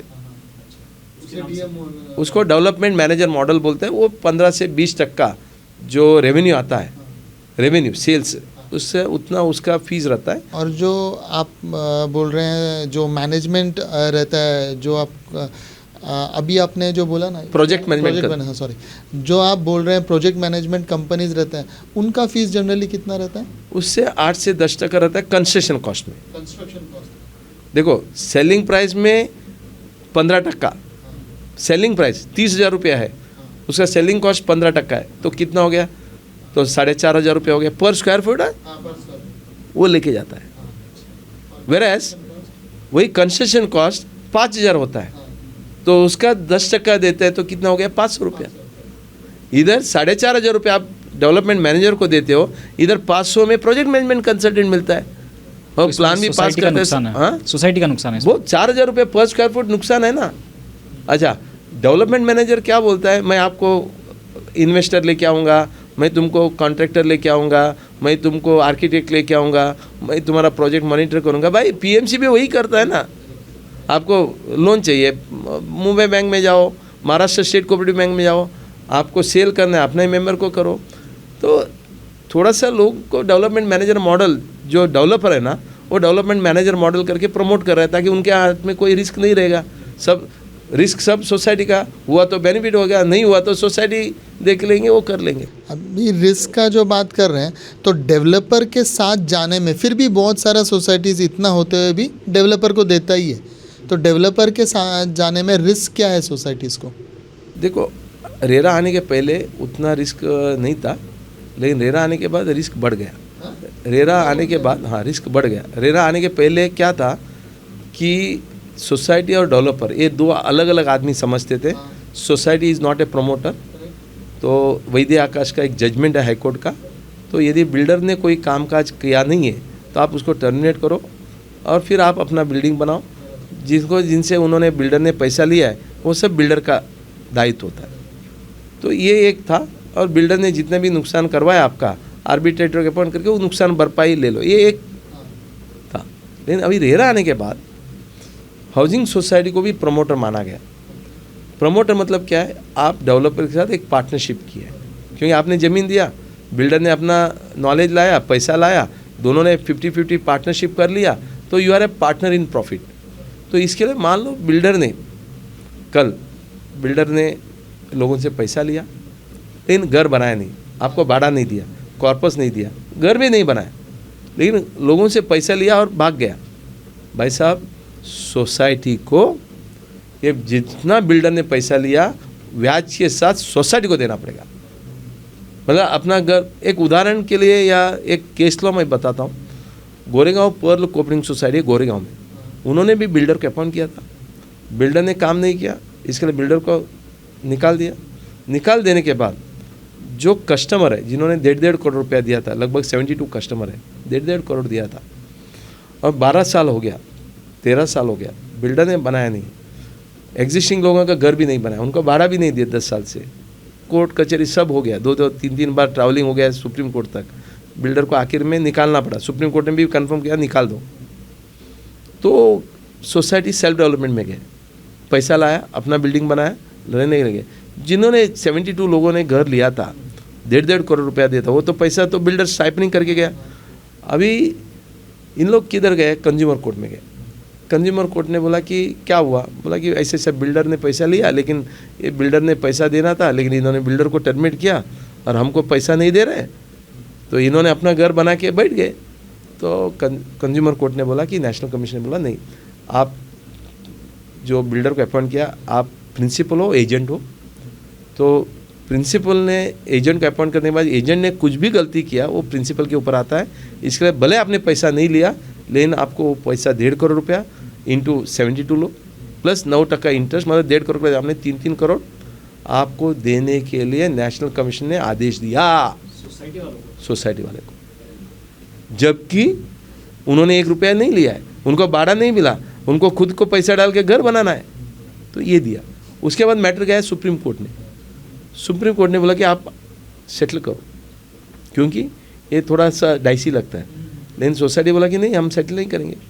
तो फिर सुप्रीम कोर्ट ने बोला कि नेशनल कमीशन ने जो ऑर्डर दिया वो सही है। कहने का तात्पर्य है ये आपको अनलिमिटेड लायबिलिटी में एक्सपोज होते हो, तो इसका मतलब ये नहीं कि सेल्फ डेवलपमेंट में भी रिस्क नहीं है, सेल्फ रिडेवलपमेंट में भी रिस्क है। क्या रिस्क है फिर सेल्फ रिडेवलपमेंट में? सेल्फ रिडेवलपमेंट देखो क्या है, आप कुछ भी बोलेंगे तो रिस्क है। हाँ, रिस्क तो है, आपको रिस्क कैसे मिटिगेट करना, हाँ, वो भी जानना चाहिए, तभी रिवार्ड्स मिलेगा ना। रिस्क विथ रिवार्ड्स, रिस्क को मिटिगेट भी करना। हाँ, हाँ। तो रिस्क है करके आप सोचते रहते हो तो कुछ नहीं। हाँ, आज मैं अंदर से बोरिल में आया, मुझे भी रिस्क है ना, क्योंकि मैं आया, बारिश था, ट्रेन में आया, ट्रेन एक्सीडेंट हो सकता है, मैं रिक्शा में आया, रिक्शा पलटी हो सकता है, बहुत सारा रिस्क है। बट हम तो जो भी बेनिफिट जिसको हम बोलते हैं ना प्रिकॉशन लेते ही है। Coming to the point, yes, risk ऐसा है, पहला रिस्क ये है लोगों को इकट्ठा लाना, एक लोगों को समझाना कि सेल्फ फ्रीडम में जाते हैं, और कमेटी पूरी जिम्मेदारी लेके काम करना, और कमेटी के ऊपर कोई कमेटी गलत नहीं करेगी ये भी काळजी करना, क्योंकि हर कमेटी वाले में भी सब सही है ऐसा नहीं है, उधर भी कुछ ना कुछ तो करप्ट प्रैक्टिस होता ही है। 10 सोसाइटी का मैनेजिंग कमेटी मेंबर रहेंगे, उसमें 1-2 लोग गलत निकल सकता है, तो ये रिस्क लेना। फिर उसके बाद ये रिस्क ऐसा है कि कोई भी आदमी जाके कंप्लेंट कर सकता है, कोई घर खाली नहीं करता है, क्योंकि वो बोलेगा कि तुम गारंटी देगा क्या, कमेटी वाला गारंटी नहीं दे सकते हैं। फिर आपका जॉब है, जैसे आपने बताया उनको जानकारी नहीं है, जॉब है आपने ट्रांसफ़र कर लिया, या कोई सेक्रेटरी ने जिम्मेदारी लिया, वो सेक्रेटरी का कुछ हेल्थ अच्छा नहीं है या देहांत हो गया, फिर आपस में कोई झगड़ा हो जाता है, फिर वो रिज़ाइन करते हैं, फिर एडमिनिस्ट्रेटर आता है, फिर अलग अलग ये तो रिस्क है रेगुलेशन को लेके, एडमिनिस्ट्रेटर को लेके, रजिस्ट्रार को लेकर, लोगों को इकट्ठा लाने का, उनके पास साथ में करना, फिर लिटिगेशन मेंबर के साथ झगड़ा करना, कोऑपरेटिव कोर्ट में मैटर जाना, ये एक रिस्क है। दूसरा रिस्क है मुंबई बैंक लोन देती है, Maharashtra state cooperative bank loan देती है, हम बोलते हैं, लेकिन वो ज़्यादा से ज़्यादा कितना लोन दे सकता है एज़ पर द RBI, जितना उनका लेंडिंग है उसका 5% दे सकते हैं। आपने लोग सोच लिया हम सेल्फ डेवलपमेंट करते हैं, जब लोन के लिए जाएंगे हो सकता है उधर आपको क्या होगा, लोन नहीं मिलेगा, तो फिर आपको पिलर टू पोस्ट जाना पड़ेगा। 5% मतलब वो सबका नहीं, हाँ, कितना दे सकते हैं? Very good. देखो मुंबई बैंक आपको आपका प्रोजेक्ट कॉस्ट का 95% लोन दे सकती है, महाराष्ट्र स्टेट कोऑपरेटिव बैंक आपका प्रोजेक्ट कॉस्ट में भाड़ा को लेकर 95% लोन दे सकते हैं। मगर क्या है, उनका भी रिजर्व बैंक ने बोला कि आप लोन मान लो 10,000 करोड़ देने वाले पब्लिक को, उस 10,000 करोड़ में सिर्फ 500 करोड़ सेल्फ रिडेवलपमेंट में आप दे सकते हो। उनको भी बंधन किया, क्यों, पूरा का पूरा सेल्फ रिडेवलपमेंट में दे दिया, और कल मान लो सोसाइटी NPA हो गया तो बैंक का डिपॉजिट नुकसान में आएगा तो ना। बैंक का जितना भी लोन देने का कैपेसिटी है उसका 5% ही दे सकते हैं। बिल्कुल। ओके, तो इसके लिए क्या है कि थोड़ा सा टाइट है। अच्छा, प्राइवेट बैंक को RBI ने बोला दे दो करके, कॉमर्शियल बैंक को बोला दे दो, कमिश्नर ऑफ कोऑपरेटिव ने भी बोला कि दे सकते हो, लेकिन उन लोग नहीं दे रहे। क्यों नहीं दे रहे? वो बोलते हैं यार चेयरमैन सेक्रेटरी ट्रेजर कभी भी छोड़ के जा सकते हैं। दूसरा, उनको आपने जैसा बताया तजुर्बा नहीं है, लाइबिलिटी कोई नहीं ले रहा है, लाइबिलिटी नहीं ले रहा है, अकाउंटेबिलिटी नहीं है। हाँ अकाउंटेबिलिटी मेन है ना, अकाउंटेबिलिटी नहीं है। ये रिस्क है ना हाउसिंग सोसाइटी का, अकाउंटेबिलिटी नहीं है। किसी ने कुछ गलती है बोला कि तू पैसा खाया, ये किया वो किया, तो लगे मैं रिजाइन कर।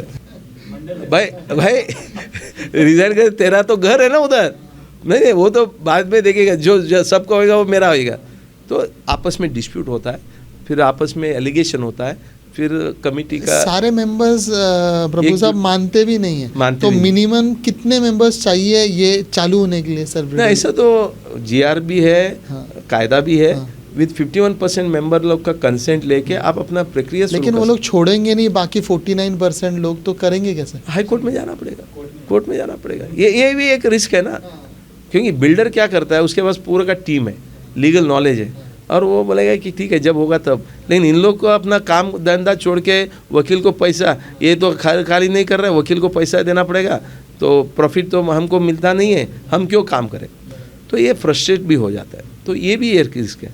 दूसरा रिस्क ऐसा है कि कॉन्ट्रैक्टर आप अपॉइंट करते हो, तो कॉन्ट्रैक्टर को जो अपॉइंट करेंगे तो वो क्वालिटी देगा नहीं देगा, उसका कंस्ट्रक्शन कौन करेगा, क्या करेगा, आपने सेल्स का जो है सेल्स पिच, बिकेगा कि नहीं बिकेगा, नहीं बिका पैसा नहीं आया। फिर कई जगह में हमने ये देखा कि जो चेयरमैन सेक्रेटरी है वो भी कभी बुरा लगता है, करप्शन करते हैं, फ्रॉड करते हैं, तो ये सब रिस्क है। तो अकाउंटेबिलिटी, रिस्पॉन्सिबिलिटी नहीं लेते हैं, एक्सपीरियंस कम है, सेल्स का नॉलेज नहीं, कंस्ट्रक्शन का नॉलेज नहीं, ये सब मिटिगेट करने के लिए टाइम जाएगा। और अच्छे लोगों को अपॉइंट करना तो शॉर्टकट, मतलब ये एक है। इन एडिशन टू दैट कि अल्टीमेटली घर बनने के बाद आपको बेनिफिट क्या है, चेयरमैन सेक्रेटरी या कमेटी, कुछ नहीं, सबका जो है वो मेरा होने वाला है।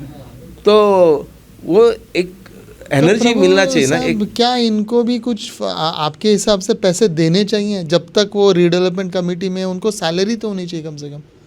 नहीं, मैं तो बोलता हूँ आपको पूरी तरह से इनको ही डेवलपमेंट मैनेजर करके अपॉइंट करना चाहिए। बराबर, डीएम मॉडल इन्हीं के थ्रू करना हाँ, और उसमें से 10-5 आदमी जो भी तैयार है उनका अलग से एक स्पेशल पर्पस व्हीकल बनाना चाहिए, जिसको हम बोलते हैं एक कंपनी बनाना चाहिए, LLP बनाना चाहिए, उनको पूरा जिम्मेदारी देना चाहिए, फिर उनको बांध के लेना चाहिए, उनका अकाउंटेबिलिटी करना चाहिए। वो लोग जाके बैंक को एक जिम्मेदारी देंगे।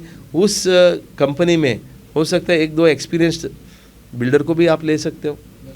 तो ये स्पेशल पर्पस व्हीकल करके आप आगे बढ़ते हो तो आपके लिए बहुत अच्छा होगा। तो ये रिस्क है, ये रिस्क सब मिटिगेटेबल रिस्क है, अभी समझ लेते हैं। सब मिटिगेट कर सकते हैं आप। अच्छे आदमी को दे सकते हो, चॉइस कर सकते हो, मॉनिटरिंग कर सकते हैं, नॉलेज अवेलेबल आदमी को करेंगे तो काम हो सकता है।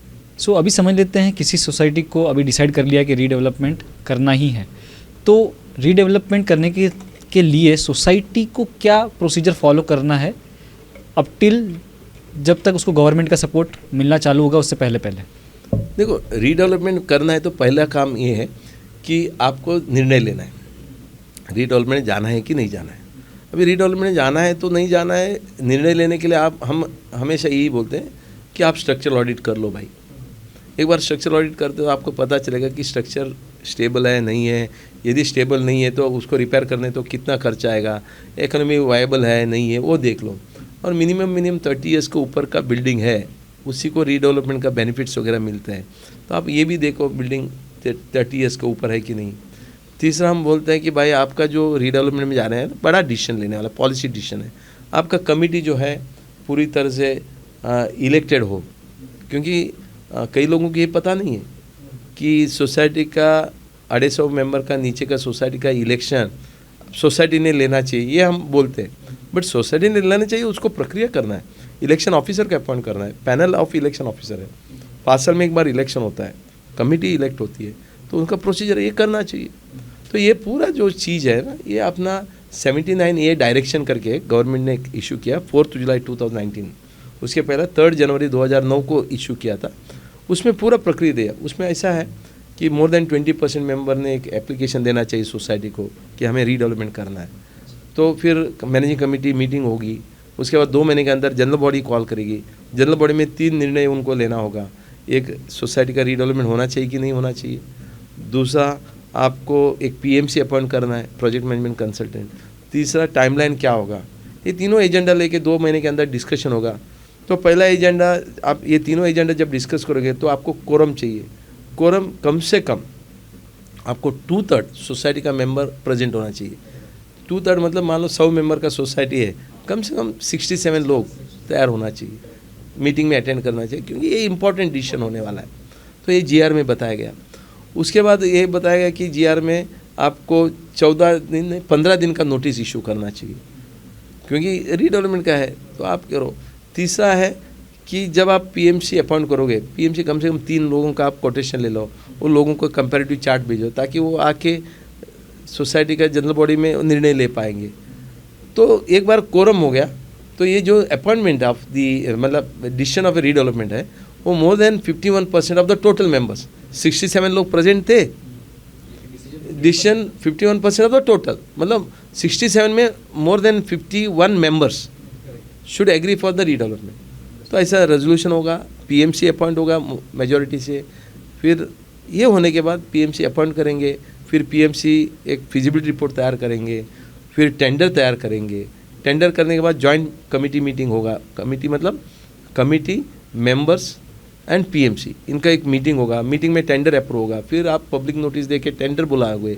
टेंडर बुलाने के बाद टेंडर में डेवलपर को आप शॉर्टलिस्ट करोगे, कंपैरिजन करोगे, उनका वीडियो वगैरह देखेंगे, प्रेजेंटेशन लेंगे। फिर कंपैरिजन होने के बाद आप एक जनरल बॉडी कॉल करेंगे, उसमें अगेन 15 दिन का नोटिस देंगे। उस जनरल बॉडी में जहाँ बिल्डर अपॉइंट करना है, आप क्या करोगे, बिल्डर सोसाइटी का जो रजिस्ट्रार है, डेप्यूटी रजिस्ट्रार, उसको एक एप्लीकेशन देंगे कि आप अपना आदमी को डेप्यूट करो, फिर उसका वीडियो रिकॉर्डिंग होगा।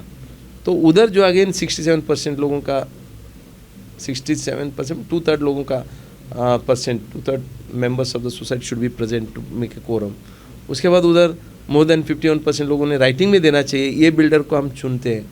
तो वो चुनने के बाद उनका LOA दिया जाता है, रजिस्ट्रार भी उसका NOC देता है, रजिस्ट्रार का आदमी रहता है, वीडियो शूटिंग होता है, इस तरह से बिल्डर अपॉइंट होता है। यदि सेल्फ रीडेवलपमेंट होता है उधर कॉन्ट्रैक्टर अपॉइंट होता है। सेम तरीका आपको पीएमसीए का अपॉइंट करना है, फिर फिजिबिलिटी होगा, वो प्लान अप्रूव होगा, टेंडरिंग निकालेगा कॉन्ट्रैक्टर के, कॉन्ट्रैक्टर आएगा, कॉन्ट्रैक्टर का सिलेक्शन उधर ही होगा, 2/3 ऑफ द मेंबर्स प्रेजेंट होना चाहिए, वीडियो रिकॉर्डिंग होगा, रजिस्टर का आदमी तैयार होगा, उसके बाद कॉन्ट्रैक्टर का एग्रीमेंट बनेगा, इधर डेवलपर के साथ डेवलपमेंट एग्रीमेंट बनेगा। तो इस तरह का उसके बाद डेवलपमेंट एग्रीमेंट बनने के बाद प्लान बनेगा, प्लान बनने के बाद प्लान मंजूरी मेंबर्स देंगे, फिर बीएमसी में या एसआरए में जाके प्लान पास करेंगे, फिर प्लान पास होने का कंस्ट्रक्शन चालू होगा। इस तरह का पूरा प्रक्रिया एक रीडेवलपमेंट का है। लेकिन अगर समझ लो सेल्फ डेवलपमेंट के केस की ही बात करें तो पैसा कब से लगना चालू हो जाता है, और वो पैसा लोन मिलने से पहले हमको एक सोसाइटी को कितना बेयर करना होगा? देखिए नॉर्मली क्या है, काम तो शुरुआत से ही हो जाता है पैसा। क्यों? आप रीडेवलपमेंट में जाना चाहते हो, पहले आप एडवोकेट को अपॉइंट करोगे, एडवोकेट अपना पैसा लेगा। अभी एडवोकेट क्यों चाहिए? टाइटल बराबर है कि नहीं देखना चाहिए, आपने कोई प्लॉट में रिजर्वेशन है कि नहीं है वो देखेंगे, फिर आप पीएमसी को अपॉइंट करेंगे, आर्किटेक्ट को अपॉइंट करेंगे, वो अपना फीस लेंगे, तो नॉमिनल फीस लेगा, जो भी लेगा, आप मीटिंग लोगे उसका खर्चा आएगा। उसके बाद प्लान पास करा लोगे, आईओडी वगैरह, इंटीमेशन ऑफ डिसअप्रूवल और लेटर ऑफ अप्रूवल, वो आप इंटीमेशन ऑफ अप्रूवल आईओए बोलते हैं, इंटीमेशन ऑफ अप्रूवल लेते हो, तो ये सब लेने के लिए आपको खर्चा करना पड़ेगा, पीएमसी को देना है, कुछ अप्रूवल का खर्चा आता है। मान लो कुछ नहीं बोलो तो 50 लाख से लेके 1 से 1.5 करोड़ रुपया, 1000 स्क्वायर मीटर का जगह रहेगा, anywhere between 50 lakh to 1 crore तक खर्चा आता है। इतना अमाउंट सोसाइटी वाले को निकालना पड़ेगा। और वो वापस लोन के द्वारा रिकवर किया जा सकता है कि ये तो फिक्स्ड कॉस्ट है? नहीं, उसके साथ आपको 95% ही लोन मिलेगा ना। अच्छा, 5% तो आपको डालना ही है, ये शुरुआत का आपको डालना है। यदि ये सब अप्रूवल हो गया, 1 करोड़ वगैरह आपने इन्वेस्ट किया, प्लान पास हो गया, बिल्डिंग आपने जब खाली किया उसके बाद लोन मिलता है। अच्छा, आप बिल्डिंग खाली करने के पहले आपको लोन नहीं मिलेगा। लेकिन इन सबसे पहले हमको ये पता चल सकता है कि हमारा लोन अप्रूव हाँ, होगा वो कि तो नहीं? आप वो अप्रूवल इन प्रिंसिपल सैंक्शन ले सकते हो, फिर आप अपना मेंबर जो है उनको एक्स्ट्रा एरिया दे सकते हो। क्योंकि पैसा इतना डाल रहे हैं तो कुछ तो बेनिफिट मिला, अदरवाइज फायदा ही क्या? बराबर है, तो पैसा इकट्ठा हो जाता है। क्योंकि आप कोई भी रीडेवलपमेंट देखेंगे, बिल्डर मान लो 30% एक्स्ट्रा एरिया देता है, 10 से 15% एरिया जो है उनको पैसा लेके देता है। तो ऐसे इधर मेंबर लोग क्या करते हैं, सेल्फ डेवलपमेंट में जाते हैं, बिल्डर 30% देता है तो इधर आपको 40% मिलेगा, 40% मिलता है, और वो बोलेगा कि और 10% मैं लेता हूँ, मेरा 1000 फुट था, अभी 1500 फुट होगा, 1500 फुट होता है तो मैं 750 का 2 फ्लैट लूँगा। तो इस तरह का एक 2 बच्चे हैं, 2 फ्लैट हो जाएगा। ये अच्छा सुविधा होता है, लोग पैसा देखे एक्स्ट्रा एरिया लेते हैं, वो एरिया जो है वो पैसे से आप अपना प्लान वगैरह पास कर सकते हैं। समझ लो हर एक सोसाइटी मेंबर को इक्वल इसमें पैसा कंट्रीब्यूट करना ज़रूरी नहीं, राइट? अब बिल्कुल नहीं है, जो जितना दे रहा है उसके हिसाब से वो डील नहीं। आप देखो, सबसे लेना है तो ले सकते हैं, यदि आपका सेल करके पैसा मिलता है फिर किसी से लेने का भी जरूरी नहीं है ना। अल्टीमेटली वो सोसाइटी का ही पैसा है ना। लेकिन एक बार तो आपको डालना ही पड़ेगा। हाँ, शुरुआत में आईओडी आने तक पैसा डालना है, फिर उसके बाद आपको पैसा डालने का जरूरी नहीं, बैंक दे देगी, और सेल करके भी मिलता है। कई बार आप NBFC जो है, national non banking finance company है, इन्वेस्टर्स है, उनको 1000 फुट 2000 फुट बेच के उनसे भी पैसा लेके आप ये शुरुआत का अप्रूवल वगैरह ले सकते हैं। लेकिन आपको थोड़ा मेहनत करना पड़ेगा। इसके लिए तो हमने GRSF का पोर्टल बनाया, आप आओ, डिस्कस करो, समझो, रीडेवलपमेंट के तरफ न जाते हो, सेल्फ रीडेवलपमेंट की तरफ करो। फिर नहीं होता है तो रीडेवलपमेंट अपॉइंट करो, डेवलपर के अपॉइंट करो, कोई प्रॉब्लम नहीं है। लेकिन डेवलपर के अपॉइंट करके आप सेल्फ डेवलपमेंट नहीं कर पाएंगे unless until he runs away. वो भागने के बाद आप सेल्फ डेवलपमेंट करना पड़ेगा, उससे अच्छा पैसे लेके भाग रहा होता और प्रॉब्लम है। लेकिन इन सब के बीच में एक और सवाल है कि समझ लो हमने सेल्फ रीडेवलपमेंट का सोच लिया, तो कितना समय मान के चलें कि कितना समय लगेगा start to end from the first procedure till हमारे हाथ में ताबा आने तक, कितना समय के लिए हम प्रिपेयर्ड रहें? नहीं, नॉर्मली ना, एक बार सेल्फ रीडेवलपमेंट का निर्णय लिया, आपको प्लान पास करने तक हो सकता है 6 महीने से 1 साल तक लग सकता है। एक बार प्लान पास हो गया फिर आपको बिल्डिंग खाली करना है। बिल्डिंग खाली करने में अपने लोग 2 महीने में खाली करेंगे, 3 महीने में खाली करेंगे, वो एक समय लगता है। समझो किसी ने खाली नहीं किया, फिर कोर्ट कचहरी में जाके उसको निकालना पड़ेगा, वो समय। एक बार सबने खाली कर दिया, फिर जो कंस्ट्रक्शन, जो बिल्डर को टाइम लगता है, मान लो 3 साल बिल्डर को लगता है, शायद हमको 4 साल लग सकता है, उससे तो ज़्यादा नहीं होगा। क्योंकि अल्टीमेटली लोगों ने खाली किया है, आपका प्लान सब पास हुआ रहता है, लोन पास हुआ रहता है, तो फिर फटाफट आपको पेमेंट का तो कोई तकलीफ नहीं है, सेल हो नहीं हो आपको बैंक पेमेंट देगी। और बैंक के लिए क्या है, 7 साल का लोन देती है। तो 7 साल का लोन मतलब कैसा, पहला 2 साल या 3 साल आपको पैसा कुछ भी देने का नहीं है, तो सेल जब होगा उसमें से आपको ब्याज देना है, सेल जो आता है उसके बाद ही आपको पेमेंट देना है, तो मॉरेटोरियम पीरियड मिलता है। तो ये सब सुविधा अच्छा है सेल्फ डेवलपमेंट में, लेकिन थोड़ा सा आपको तैयारी दिखाना पड़ेगा और थोड़ा वक्त देना पड़ेगा। अच्छे तरह से आप करोगे, प्रोजेक्ट मैनेजर अपॉइंट करके आप काम करते हो ना, नथिंग लाइक। लेकिन इसमें समझ लो बिल्डर तो हम लोग को भाड़ा भी दे रहा था, बाहर रहने का, शिफ्ट होने का भी पैसा दे रहा था, एक्स्ट्रा भी ये एरिया दे रहा था। इस केस में जो बाहर रहने का कॉस्ट है वो भी मेरा ही होगा? नहीं, आपको प्रोजेक्ट कॉस्ट में भाड़ा भी आएगा ना। अच्छा, वो उसमें आप डाल सकते हो? बिल्कुल भाड़ा में डालेंगे, क्यों नहीं डालेंगे, it's also cost of the. हाँ, इतने है कि आपको कॉर्पस पहला नहीं मिलेगा, क्योंकि थोड़ा सा पैसा आपको डालना है, जो बचा हुआ है आपका कॉर्पस है, आप ले लो। इसमें बहुत का बेनिफिट है, इनकम टैक्स का बेनिफिट है, जीएसटी का बेनिफिट है, रेरा का बेनिफिट है, और लायबिलिटी से कम है, बहुत कुछ है। रिस्क भी उतना ही है, बिल्डर को भी करते तो रिस्क है, आप खुद करते तो भी रिस्क है। कई लोग बोलते हैं, कई सोसाइटी में मैं जाता हूँ, बहुत ताजुब लगता है कि प्रभु साहब आपने अच्छा भाषण दिया, सब कुछ किया, हमको सेल्फ डेवलपमेंट करना है, मुझे आप बताओ, हम आपको पीएमसी अपॉइंट करेंगे, क्या आप गारंटी दोगे क्या? बोला भाई ऐसा है कि डॉक्टर के पास जाते हो, डॉक्टर बोलेगा कि बाईपास करना पड़ेगा, ये अच्छा है, लेकिन डॉक्टर आपसे ही लिख के लेगा, कल कुछ हुआ मेरा जवाबदारी नहीं, आपका है। वैसे ही हम भी ऐसे ही है, आपको हम पूरा का पूरा इन्फॉर्मेशन देंगे, जानकारी देंगे। अल्टीमेटली आपको ये सोचना है, मेरा घर मैं खुद मॉनिटर करके करूं या मैं दूसरे का हाथ में दे के उसको करूं, तो वो आपके ऊपर है। तो इस तरह का एक कन्फ्यूजन रहता है, लेकिन इसको एक प्रक्रिया में आपको लेना है, एक जानकारी लेना है। मैं इतना ही बोलूँगा आखिर में, हर आदमी को अपने आप को अवेयरनेस कर लो। अवेयरनेस करने के बाद आप उसको अप्रिशिएट करो। अप्रिशिएट करो मतलब समझ लो, कर लो, यस अभी मुझे समझ में आया। तीसरा मैं बोलूँगा उसको फिर एक्सेप्ट करो कि यस जो जानकारी दिया है वो डुएबल है, वो पूरा नोटिंग करो।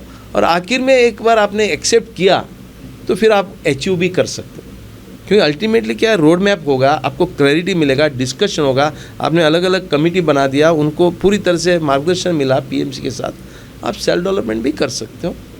और यदि नहीं है तो डेवलपर तो है ही है, दुनिया भर का डेवलपर है। और मैं तो यही बोलूँगा, मैं तो इधर जीआरएस से प्रमोट करने के लिए नहीं आया हूँ, लेकिन जिस तरह से आपका एक पॉडकास्ट में ये दिख रहा है कि आम आदमी को किधर जाके मैं जानकारी लूँ, वो भी बिना पैसा खर्चा करते हुए, क्योंकि मैं आम आदमी भी हो सकता हूँ, चेयरमैन सेक्रेटरी हो सकता हूँ, मेरे को इमीडिएटली खर्चा नहीं करना। कोई ऐसा कोई संस्था है क्या? यस, बहुत अच्छा संस्था है। एक IAS officer retired Gautam Chatterjee साहब, जो रेरा का अध्यक्ष करके एक अध्यक्ष के नाते हैं, रेरा का जो सेक्रेटरी रिटायर्ड बीएमसी कमिश्नर उधर है, डिप्टी म्यूनसिपल कमिश्नर उधर है। तो ऐसे लोगों के मार्गदर्शन लेके आप अच्छे तरह से रीडेवलपमेंट या सेल्फ रिडेवलपमेंट आप ज़रूर करिए। तो मैं आपको शुभकामना देता हूँ, और मैंने आपने मुझे बुलाया इसके लिए भी आप दोनों को मैं धन्यवाद देता हूँ। प्रवीण और राजेश भोसले दोनों को मैं बहुत बहुत धन्यवाद देता हूँ। Thank you very much. Thank you very much for